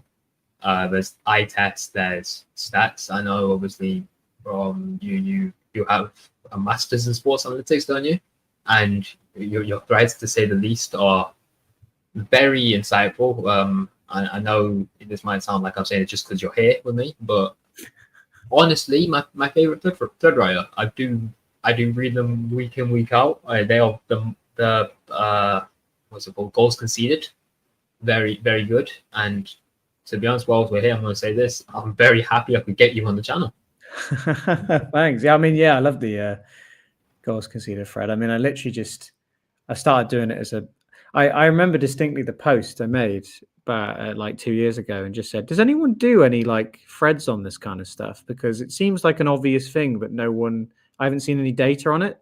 So, and I guess the reason for it is because it's an absolute ball ache to keep track of it. But I just do it every week. And the only issue of it is that it obviously takes a while. Like it takes 5, 6, 7 weeks before it actually gets any relevance, because there's no point me doing it in game week 2 when there's only been 1 game week. So I might do something about last season's date. I might look at the promoted teams actually, see if there's any trends there. But the right wingers were especially good against quite a few of the teams, and I mean that could just because they're better players. Like it's not a be all and end all, but I kind of made the thread as here's the data, here's what's happened. You can make your own conclusions based on it. Yeah, I think that's great. I mean, I think my threads in comparison are I kind of reach the decision, but like try and say I try and keep it to like it's my decision rather than you do it and then if it goes wrong, it's my fault. I'd rather not do that. I think moving back onto Semenyo, the player we were discussing before, I ended up a complete tangent. I think 6.5 as well. I don't see a world where he's 7. Obviously, eye test wise, he's such a great player to watch. But then you get the data side of that, and you see he had over 100 shots, but he had, I think it was in the season with 9 goals. He had obviously the great 2 against Leicester on the final day, but he has so many shots, not the best output, so conversion rate's already down, and then his expected goals are just really low, which is indicating he's having a lot of low quality chances. To me at least, and I think that draws quite well when you watch him, especially when you watch his shooting technique. Mhm. What's that on my screen? Sorry. When you watch him, you just see I see his shooting technique more just a bit of power over everything. So I think 6.5. He's got good data, but the conclusion you draw from the data aren't positive. And just continue going down the list with Chris Wood. I think either the people's hero, my people's hero, having owned him last season from game week 1, or Twitter's anti-hero, seeing the words "F off Chris Wood" every week trending. Yeah, he was yet again one of those players who the data did not support him at all. Luckily, this was one case where I did actually back him, and got a fair. I was a bit late, like not. I was definitely earlier than most, but it wasn't quite on the bandwagon at the start. Very boring for me, as I've priced the same for Delap and Visser. I think he'll be 7.5. I think he'll be in that bracket as well. A nice price hike. I do like, despite the massive score of 200 points, like fair play to him. I really hope he's not 8 and above, because I don't think anyone will go there, and I don't think he'll score anywhere near as many goals as he did personally. But at 7.5, I think he's still viable as a pick for me personally. I'm going to be the same level of boring here. He's also going. I mean, Delapa had 7, then Wizard at 7.5, but then I'm going to go with Wood at 7.5. I mean, last season, another one. It was an overperformance, and the finishing was good last season. I mean, it was Forest as well. When Forest were high flying, he was high flying. But then as Forest started declining, as he started declining, Forest started declining as well. It was definitely connected. I think. I mean, conversion rate, he had one of the best in the league, even if you're going off the 23-24 season under that. In terms of, I think he was second to only Mateta, but Mateta had a lot less minutes in that season. In terms of next season, I think if he's 8, like you say, I can't see many people jumping on him. You need to have a reason for someone to pick him first, and having him at 7.5 still gives you that reason. Obviously, we talked about Forest and European schedule. So that is obviously very, very no-go for that respect for the first few weeks. But obviously, they're Burnley and Sunderland back-to-back. So that would be the game where you'd want a Forest attacker, whether that's Wood or one of the other players. I think whilst we're here, I've noticed I've left off Alanga and Morgan Gibbs-White. So I'll quickly touch on them. Alanga, I think, will be 6.5, and Gibbs-White 7. Both had good seasons last season. It's crazy. We didn't I agree. discuss these once. I think both had good seasons. Gibbs-White was on the back of, I think it was 2 seasons in a row, 5 goals and 12 assists. I think he did better. He bettered that this time, I believe. Let me just double check that. He got 7 goals and 11 assists. So less assists, but 2 more goals. And just Forest as a whole, this is where, like, you talk about data or eye text again. There's a kind of a third strategy, which is a bit you can rely on. You can link it to both data and digest, but system, because Forest were one of the teams, well, obviously below down, but they found a system that really worked. They found a system with Nuno Santos that just, for whatever reason, no attacks were struggling to get past. Obviously, it was after the first international break, they went to Anfield and they won 1-0. In the other game, Liverpool was 1-1. They got a 1-0 win at City. So that was a better City as well when they got a 1-0 win. I just think Forest as a whole will be a good side, but I think they will have a drop off. Probably to mid-table, which for Forest, still a good season. But from an FPL perspective, really only when you get those green fixtures. I don't really want to rely on them for grey or when you get the red fixtures. Yeah, I kind of share similar thoughts about Forest. Bowen, the next one. This one was surprisingly easy for me. I think his consistency just has to be appreciated at this point. Like, the guy regularly scores 150 plus points, has nearly scored 200 on 3 occasions now, and is very underpriced, I think, every single time. Yep. He did have one season where he was 8.5. He was 8.5 one season. And that was a flop season, wasn't it? Yeah, and I think West Ham were a much better team at that point. So I think he'll be 8. I think he'll be 8 million. But they have priced him 8.5 before. I wouldn't be surprised at all if he was 8.5, but I think 8 million is right for Bowen. I think Bowen is another one. To not over-explain it, he is, again, he's a consistent player, but especially this season, there was towards the end of the big purple patch, not only him, but also West Ham. And I think due to his consistency, I'm going to say he's going to be priced at 8.5 just because I can't see, I don't think 8's too low, but I also think there's room for more growth for him to be 8.5. He won't be 9, he won't be your 9.5, but due to the fact they priced him at 8.5 after similar seasons, I think it's safe to say that. I mean, he's my captain. At some points at the end of the season, was probably my favorite transfer in as well. Obviously, with your threads, there was the right winger against Southampton quite a lot. So, such a phenomenal player. I'm probably one of my favorite all time FPL wise. Yeah, I agree. Yeah, I mean, he's almost certainly going to be in my team given that first game against Sunderland. Yeah. And just like, what was great about him is every time I suggested him and picked him, I got so many comments saying, "Yeah, but West Ham are crap," and I was like, "Yeah, but Bowen's not, and it doesn't matter." Bowen was tied with Salah for the most goal involvement over the entire season for their team. He's just absolutely like so talismanic, and yeah, I think he's proven that over 4 or 5 seasons now. I can't see that stopping anytime soon, especially if Kudus is going. I think he'll be better. So my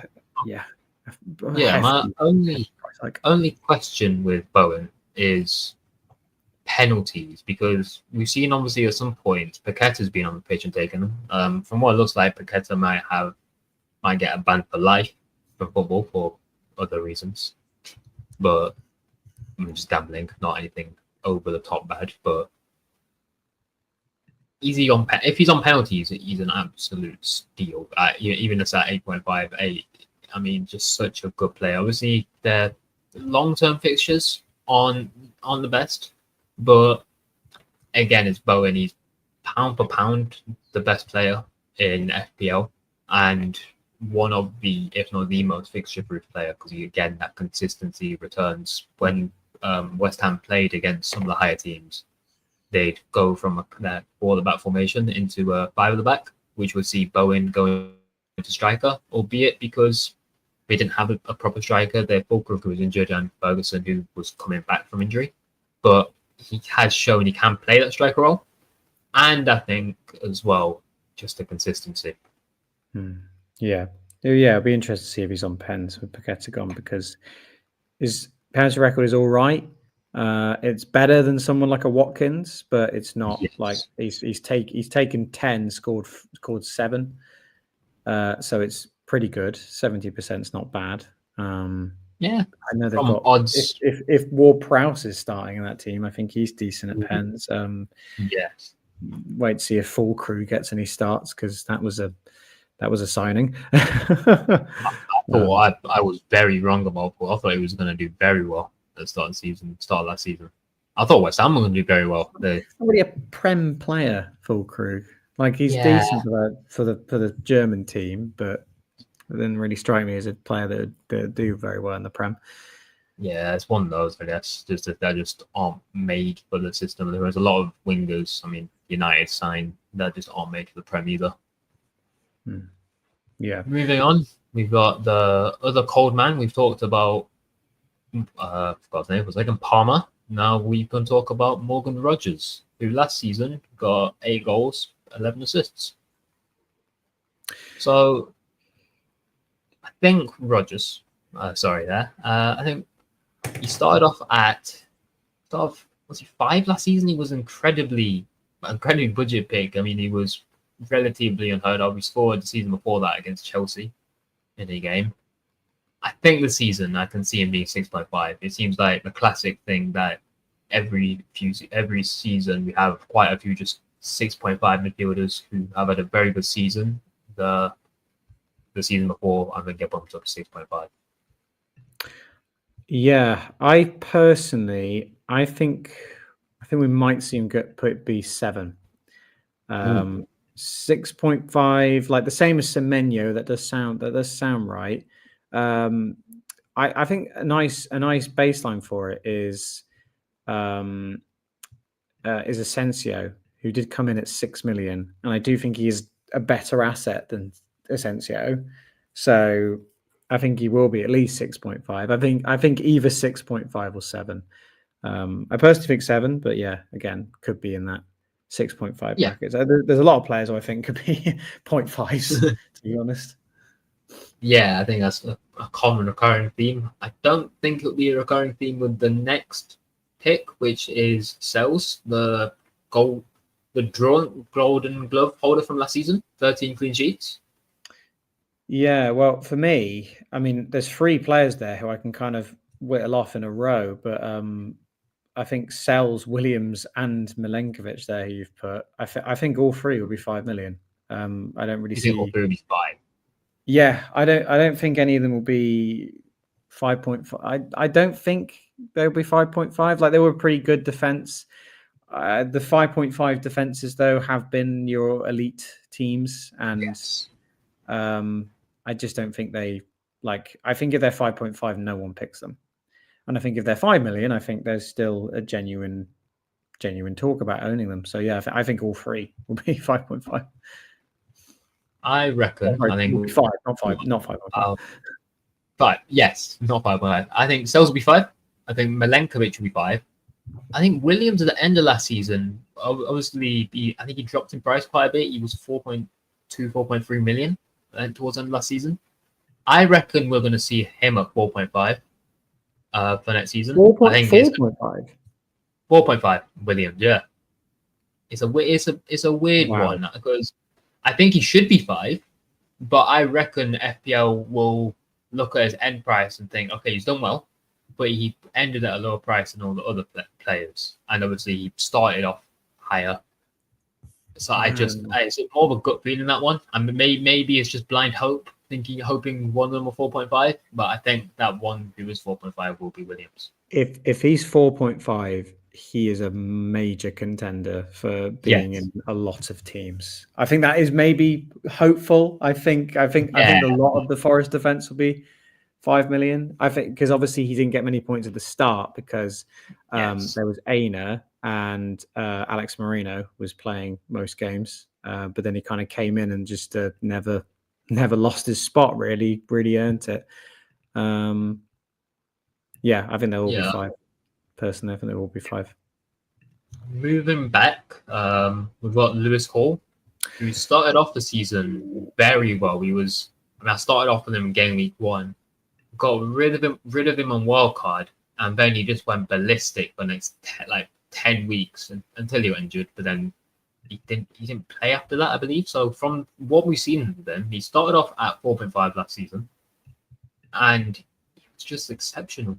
I mean, for a player coming into that Newcastle side, I'm trying to think from goals and assists, probably just luck instead. But he got a fair few goals, a fair few assists. He kept quite a few clean sheets, and to put it simply, he was just a standout player.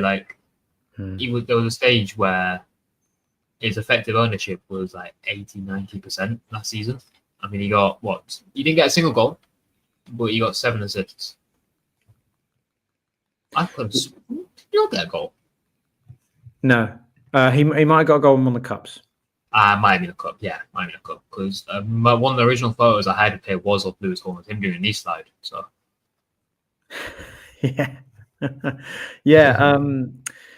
I think Newcastle was probably one of the weirdest pricing last season because Trippier obviously came off a very good season, but I think we could all see that he was sort of petering out. I mean, he was playing less and less minutes near the end, and then he still got priced at 6 million, and absolutely nobody had him because it was ridiculous. Share was at 5.5. Burn was at 4.5. Like, I get Shares are kind of attacking, but Burn was just a considerably better option. And then obviously we saw the emergence of Lewis Hall, who at the start of the season we didn't know whether he'd be absolutely nailed because obviously Livramento was still there and he could play left back, or Trippier could play left back and Livramento right back.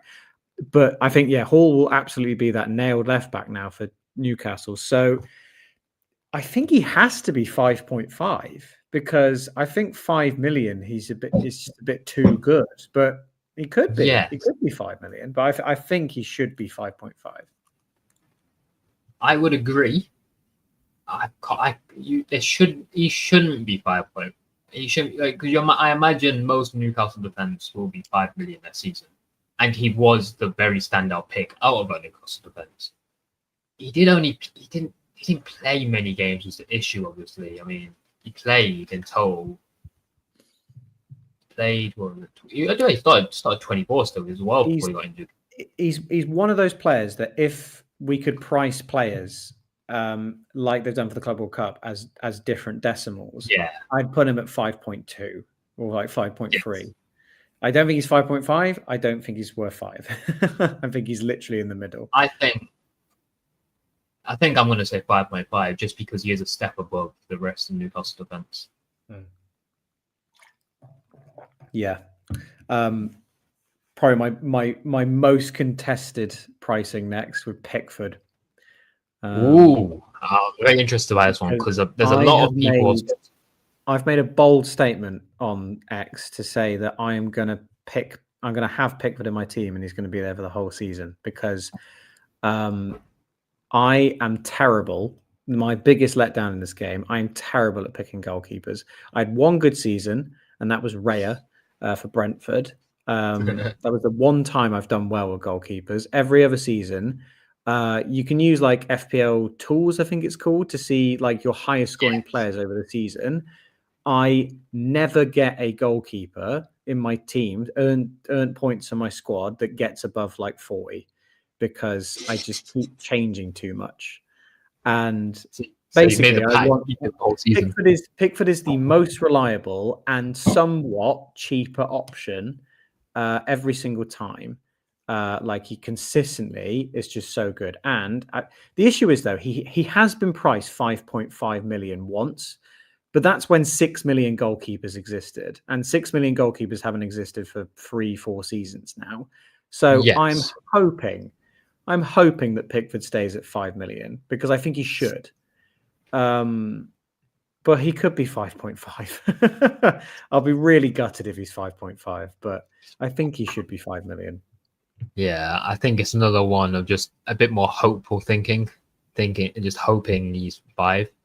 I mean, besides this season, including this season, my strategy with goalkeeper just being pick a 4.5 million goalkeeper, pick a 4 million keeper, just stick as long as I can with them. If the 4.5 gets injured, I'm not replacing him. No max the goalkeeper's going to get is 6, and even that's not guaranteed. But obviously, when you get the wildcard season, you can then change them. Pickford is one of those that I don't think I own Pickford at any point. I have a family league with all my family and like family friends, and so many of them own Pickford at points throughout the season. I was one of the people who was again another early adopter on Cells, so I got in where you can check how many points each position got in your team. Cells was the one who I had like 70-80% of his points because then as soon as he dropped off, before he dropped off, I got rid of him. So I managed to get that all good out of him. I think I started the season with Henderson.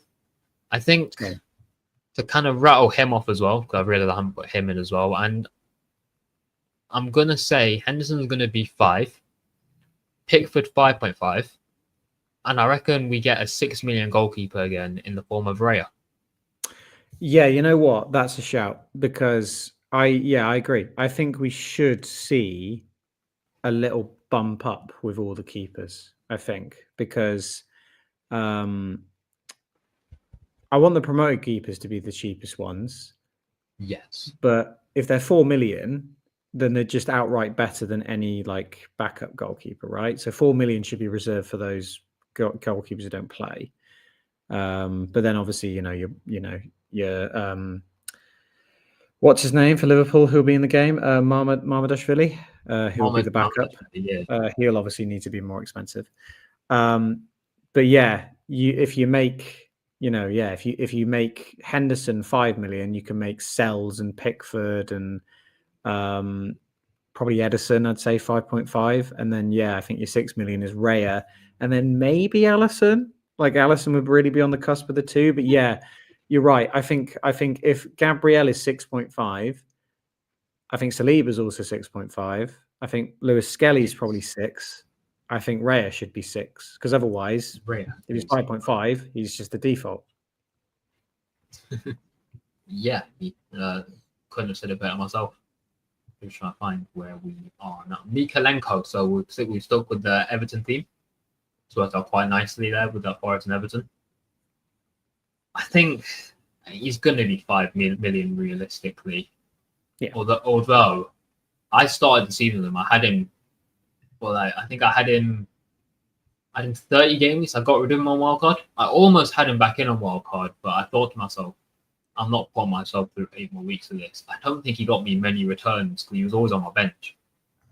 But I remember I lost 0.2 on him. He went down to 4.3. He just never recovered. He just didn't recover the price at all. He went to 4.4 at one point. But by the same token, it was a part of a very good Everton defence, and there were still some attacking returns. And I think if Pickford we assume is going to be 5.5. I think he's going to be 5.5. I don't see a world where you can have a defender for that team being priced $1 million less than him. So for that reason, by default, it kind of has to be 5 for pretty much every Everton defender. 5 million. Yeah, I think Mikalenko. I think Mikalenko. I was looking at Milenkovic.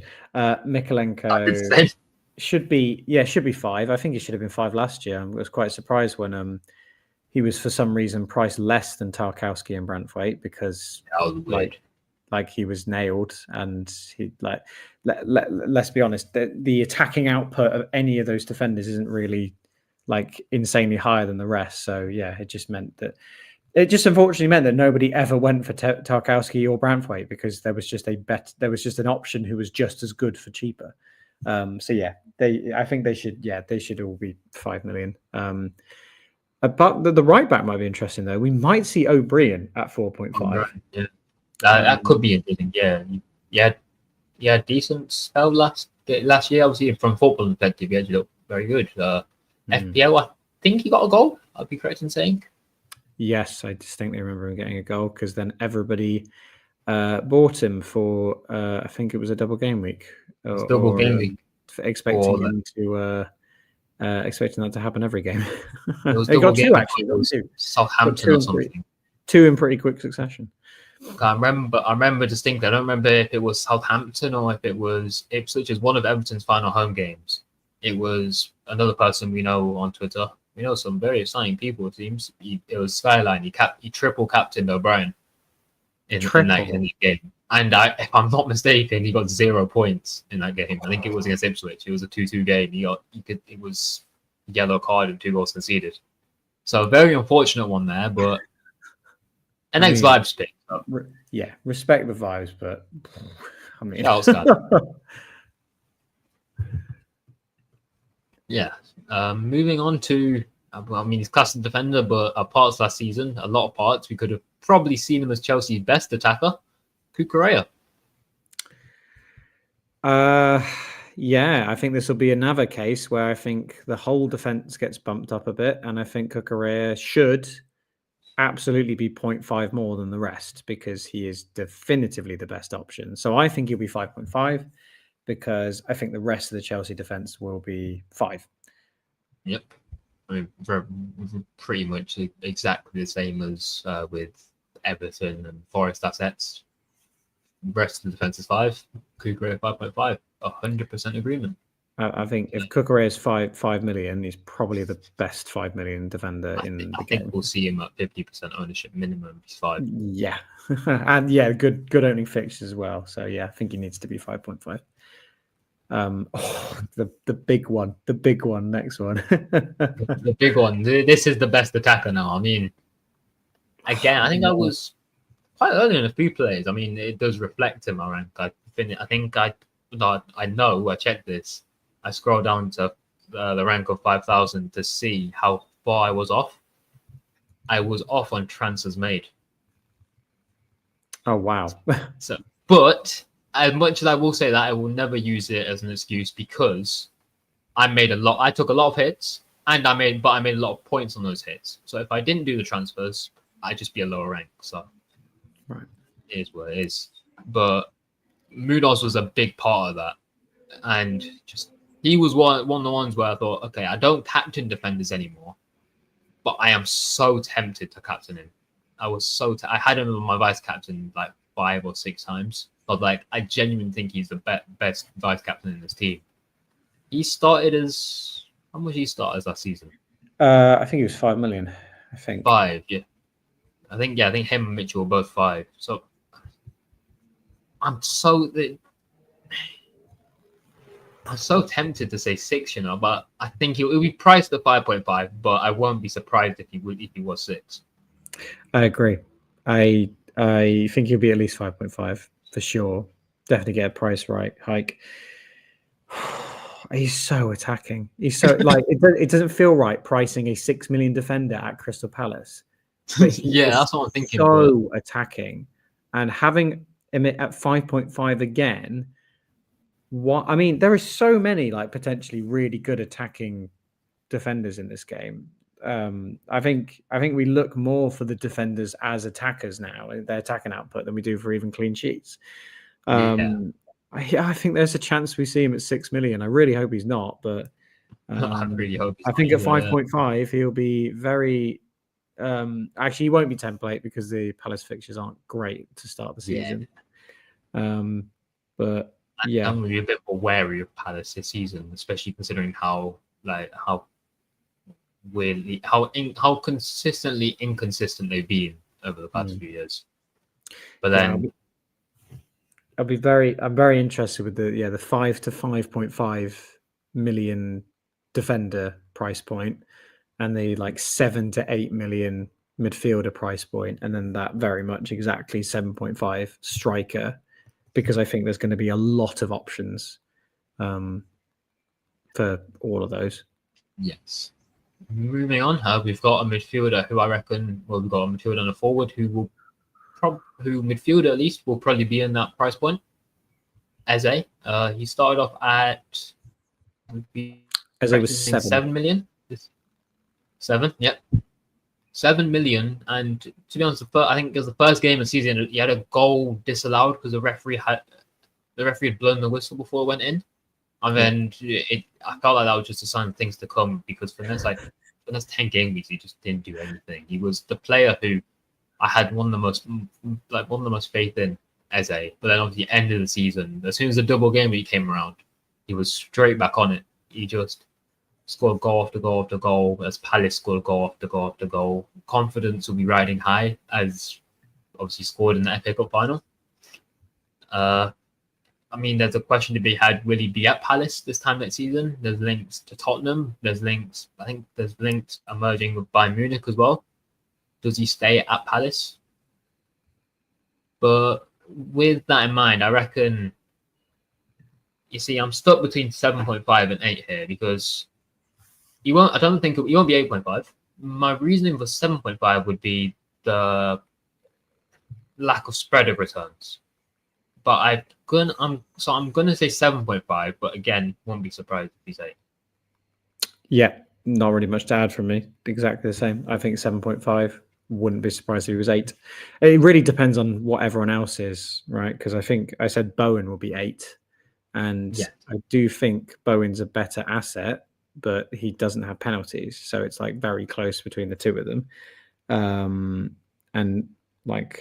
Yeah, that's the same price I've got as Cunha as well. So yeah, I think that sounds about right. them both being the same, 7.5. Yeah, Mateta, I want to see something now because over the all price reels, I was expecting a tiny bit more difference in our logic. I mean, there's a few, the main of which being Williams, which was which obviously still one of the least differences we've had, but it was the fact that shouldn't see him priced to that. But Mateta, I think I'll say 3, 2, 1. Then we both say what would you price him? Honestly. So 3, 2, 1, 7.5. Yeah, I feel like I could have put. I feel like same price I put Wood, same price I put Vista, same price I put Delap. I like genuinely. I think they're all as good as each other. I think, and Mateta 7.5. Same Mateta price. Obviously started. Same price as Eze because I don't know why he was 0.5 more than Eze. I don't know why they did that last season, but yeah, I think they should just both be the same. It was the games where Eze kind of dropped off a bit, but then especially like double game week in game week 34 where you got like 29 points. And final day of the season, Eze did nothing, I believe, and then Elise and Mateta scored a hat trick against Villa. I'm curious, by the way, where would you put Sarr? Sarr started at 6 or 5.5, I believe, actually. Sarr was 6 million. 6. Okay. I'd like to put Sarr at. He ended the season at 5.5. He dropped a lot, despite actually outscoring. By the way, wow, I did not realize this. Mateta got 150, Sarr got 149, Eze got 148. So they were all like bang on each other. Very bang on. I'm assuming Eze was there a period he was injured again this season? So Eze had 31 starts. 31 starts. Sarr had 30. And Mateta had 33. So Mateta actually started slightly more. So Sarr, it's again 6.5 to 7 price point. I think based on what he's been and based on what Eze has been from like the past season, could kind of do it. The price will be done incrementally rather than based off zero previous knowledge and starting from scratch. Yeah. So I think Sarr will be 6.5. I think Sarr would be 7. So I put him above. So below Eze Mateta, but above Semenyo. I think the same as Rodgers at 7. Yeah, it's a interesting. I think teams are going to be quite difficult to make, honestly, with all these prices, especially if Salah's at 15. That's what we love. That's what I love, at least. I don't know about you. No. I think we should have, because I genuinely think team building in FPL has gotten far easier, like too easy, than what I was used to some years ago when we had so many premiums to pick from. Like even recently, right, with Kane, Lukaku was back in the league. We had Ronaldo. De Bruyne was expensive. Like we had all of these expensive players to pick from, and now we've just got 2. We've got 2 definitively expensive assets, and then 3 players below that. Like there's really not much selection. So I think naturally everyone has to be a little bit more expensive. Yes, I think that's obviously very true. I don't know about you. I'm interested to know, when did you start playing FPL, or how long has it been? So if you look on my profile, the first year I played FPL was 14-15. So I started playing 10 years ago. If you look at my ranks, you'll very quickly notice that I was just someone who I was one of those. I was a casual. I was one of those people that just made a team, and then I started doing badly, like at about game week 5, and then I just gave up. I didn't play the game, and that happened most seasons. I think I even missed the 15-16 season. I didn't even play that season. So actually playing FPL, I started actually playing in the 18-19 season. So I've played FPL for 7 years. This will be my 8th. This will be your 8th. I believe so. On my profile, on the site, it says 1920 But that was when I changed email addresses. So I believe it is I think we're looking at 17-18 was the first season I played. I think it was when Salah went haywire for the first time. And obviously the rest was history. I think it was Hazard in that season as well, Aguero. But it was when I didn't know how to play FPL. So I didn't actually understand the concept of what a wildcard was. I thought you could make unlimited transfers every week. So my score, I don't have access. That email address is long gone, so I can't see how many points I would have got. But I remember, the end of the season where it tells you how many hits you've taken. Well in the negatives. I think it was one. I remember the number still: 1,788 points and hits. I think I must have ended. Was there no limit on how many transfers you can make every week? I think I was making the maximum pretty much every week. I think it was 20. You can make maximum 20 per week, which 20 times 38, 760. Yeah, 760. You'd minus 38 for the amount. I'm gonna have to get a calculator here. My brain's not sharp at the moment. 760 minus 38. 722. Then you'd divide. So 19 hits per week, basically. So you're losing 76 points a week. Oh, I see. Right. Yeah. So 76 times 38. 2964. So it wasn't that bad. If I've done the math correct. Yeah. But yeah, the last player, Canate. Canate, yeah. I think he's just going. I think he'll be 5.5. I think if Frimpong's 5.5, Kirker's 5.5. I think he'll just be the same. He was 5 million, wasn't he? He was, yes. I don't think he'll be 5 million again, given how many appearances he made. He only made 17 the season before, but he made 30 this season. Yes. So he'll obviously get a price rise. I mean, my only thing is with Canate. And I've kind of realised this as I've priced Frimpong and Kirk both as 6. But Van Dijk, you imagine, will be 6 as well. Which, Van Dijk 6 versus Canate 5.5, I think Canate will be 6 as well, to be honest. I don't see much differentiation in what Canate can do versus VVD. And I think it's more likely to see Canate bump up to VVD's price than VVD go down to Canate's. They won't be the same because otherwise Van Dijk will just be the default pick. Van Dijk outscored Canate by 37 points. Okay, I didn't realize that. Okay. It's the absolute assurity of minutes as well as some attacking threat. I think Van Dijk's definitively a better asset than Canate. So personally, I don't think they'll be the same price. I think we could see Van Dijk 6.5, Canate 6, though. That could happen. Could happen. Very dependent, I think, on whether Liverpool sign another centre-back because they have sold Kwanzaa. So you'd assume that another replacement comes in and maybe that takes minutes off Canate. So, could be 6 million. But, Van Dijk will be 0.5 more than whatever Canate. Yeah, I think that does make sense because especially with the assurity of minutes, it gives you more of a reason. It gives you, with Canate, he's priced 0.5 less. It gives you more of a reason to pick him. Like that's and then there has to be with some of these popular assets. There has to be a reason you have to pick them if they're lower priced or higher priced. Yeah. Lastly, just any other players on the note you want to talk about? I mentioned Foden. I think Foden will be an interesting one. I think he might be down at 8 million, which if he starts getting regular game time with De Bruyne out the picture, could be an interesting one. I'm trying to think, is there any forwards? Because I mentioned a lot in the same price bracket.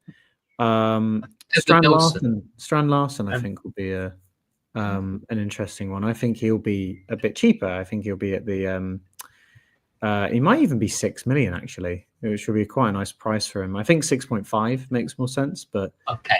I'm gonna go with Strand Larsen at 6. Oh, I was about to say if we had the same again.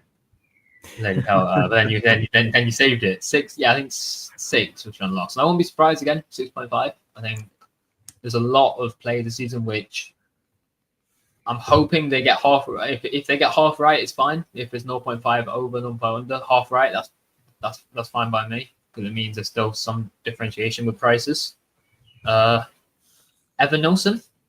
Yeah, there's Evan Nelson as well, who I think he'll be 7. I think he'll be. I think I'd agree. He was my most infuriating pick. I had him through us. I got him. My plan was to get him when they played Wolves, when Clive got the triple penalties, and Evan Nelson won all 3 of them. I missed the deadline that week, so I didn't make a transfer. And then I got him in the next weeks. He just kept on getting 2 points, so I got rid of him. I'm in the game. I get rid of him. He scores. Yeah, that is. If you were to describe FPL in one picture, that is it for me. He's just doing great before I had him, great after I had him. Just that point where I had him was horrible. The other one I think in that bracket as well is Solanke, who I also think will be 7.5. I think that's like about 5 forwards I've mentioned there, all at the same price bracket. I'm pretty sure majority of I think the most popular price we've heard is either 7.5 or 5.5, either midfielders or forwards. Yes. Yeah. Yeah, I mean, I think there's what we're going to say for a budget gem rather than a price prediction, just a gem that you could see throughout the season. Oh, well, these are. I mean, surprisingly, we got it right last season with Rodgers when the prices came out, because I mean, we all saw 5 million and thought, what? Like, no way. We didn't think it'd be that good, but at 5 I didn't think it'd be that good. Thankfully, he did nothing. He did nothing for the first 4 weeks. He did something in game week 5. Yeah. Then I got him on wildcard in game week 6. I just relished all his points and straight away. It was Ahmad when he was at 5, and obviously there was Oscar Bob when he was at 5. Was a big one until he got injured. But Ahmad when he was at 5 was all right. I had a look at him. I think I ended up having, but I needed 0.5 extra, so I just sacked off Ahmad and got a 4.5 defender instead. 4.5 midfielder, sorry. Yeah. Budget gem. I am gonna say Pedro Neto. Ooh. I think he's been in exceptional form for Chelsea. I think he's beginning to get better. I think that side is continuing to get better, and I think he'll be a lot more nailed, and I think he'll probably be the cheaper of the 3 of like Palmer, Delap, Neto, and I think they're looking at getting Gittins. I think they might be getting. Yes, they're looking very heavily against. But the fact Neto can play left and right wing, I think he'll get a lot more minutes, and I think he'll be 6.5 again.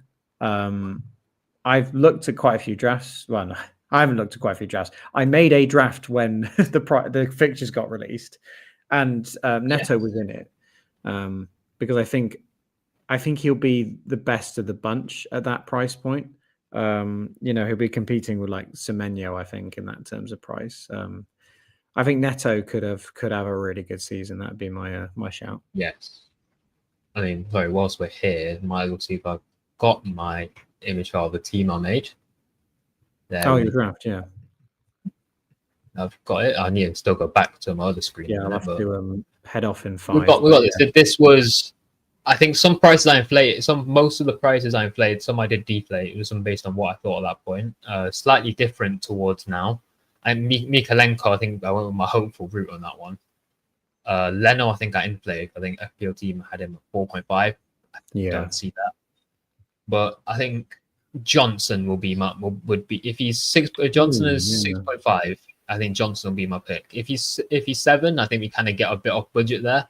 I think Ahmad will be 6.5, and I'll say Ahmad. But Johnson, if he's 6.5, will be my pick if I say it like that.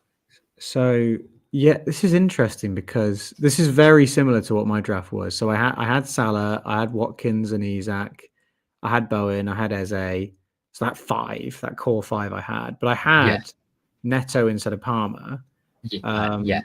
And I think you've just made savings on every little bit to be able to afford that upgrade. So for me, I had Aït-Nouri in there in the defense. I had Gabriel. I think the fact that the fixtures have come out for Arsenal, everyone's going to steer clear of them. I think they'll still get clean sheets, and I'm hoping I'm right on that.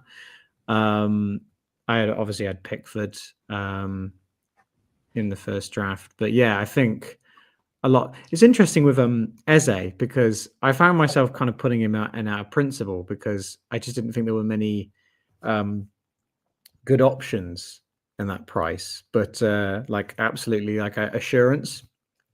But the fixtures for Palace aren't that great, so I don't think he'll be. I don't think he's that good to start the game with. But I felt like I kind of had to have him. I think this draft I made when they first came out. Looking back on it now, I'd have I think by game week 1 I will probably still have an Arsenal defender. I think just because I think it's if they're high owned, it's too big of a risk to go without. If they're low owned, it's a great opportunity. Palmer, I think I put him in there more as a placeholder in terms of that price point. I think instead of Eze and Palmer at one point, I had Cunha and Mbeumo, but then obviously Mbeumo, if Mbeumo's at United, I'm not getting both. I refuse to get both. I think out of the two, I'd have Cunha, just because of that certainty of the position and the fact he's played in this system. We've seen so much. He'll be cheaper as well, I think. And he will be cheaper, yeah. I mean, so yeah, that's my draft. Obviously, the bench is as bare bones. Again, Nico Williams, that's the one I was going with. With his hopeful pricing, and then just anyone I could really find who was cheap on the other parts. We'll see. Obviously, if we get someone who's 4 million and plays, they'll probably go in. But yeah. Get back to. I've just seen how long the stream's going. Time does fly when you're having fun. 2.5 hours have been going for. I did not expect that. There we go. Present, share screen. Go back to this page. There we go. And I think that's all from my side, at least. If there's any other topic you want to I think we've done a very thorough job of covering everything. To be honest, you've satisfied my appetite of wanting to talk about the prices and stuff like that, because I remember like when it all got released, that's all I wanted to do was a massive deep dive into it, and I think we've really gone into depth. So no, I've really enjoyed that, and I hope people watching have enjoyed that too. I really hope they enjoyed it, and I've enjoyed it. I mean, I've really enjoyed it. Obviously, I told you before this. I think you could probably hear some quivers in my voice. It's the first time I've done a live stream. First time in a while I've done a live stream. I did used to live stream, but it didn't last. It was on a different fantasy football game called Trophy Room. Probably wouldn't have heard of it. It was big during the Euros, quite big. I mean, I haven't checked the leaderboard. I think it's been discontinued. I think the app's been discontinued. I want to try and get back onto it on my phone. I can't seem to download it. But at one point, I believe I was fourth in the world at one point out of every player, because it's like a live leaderboard. I think it never like resets from season to season.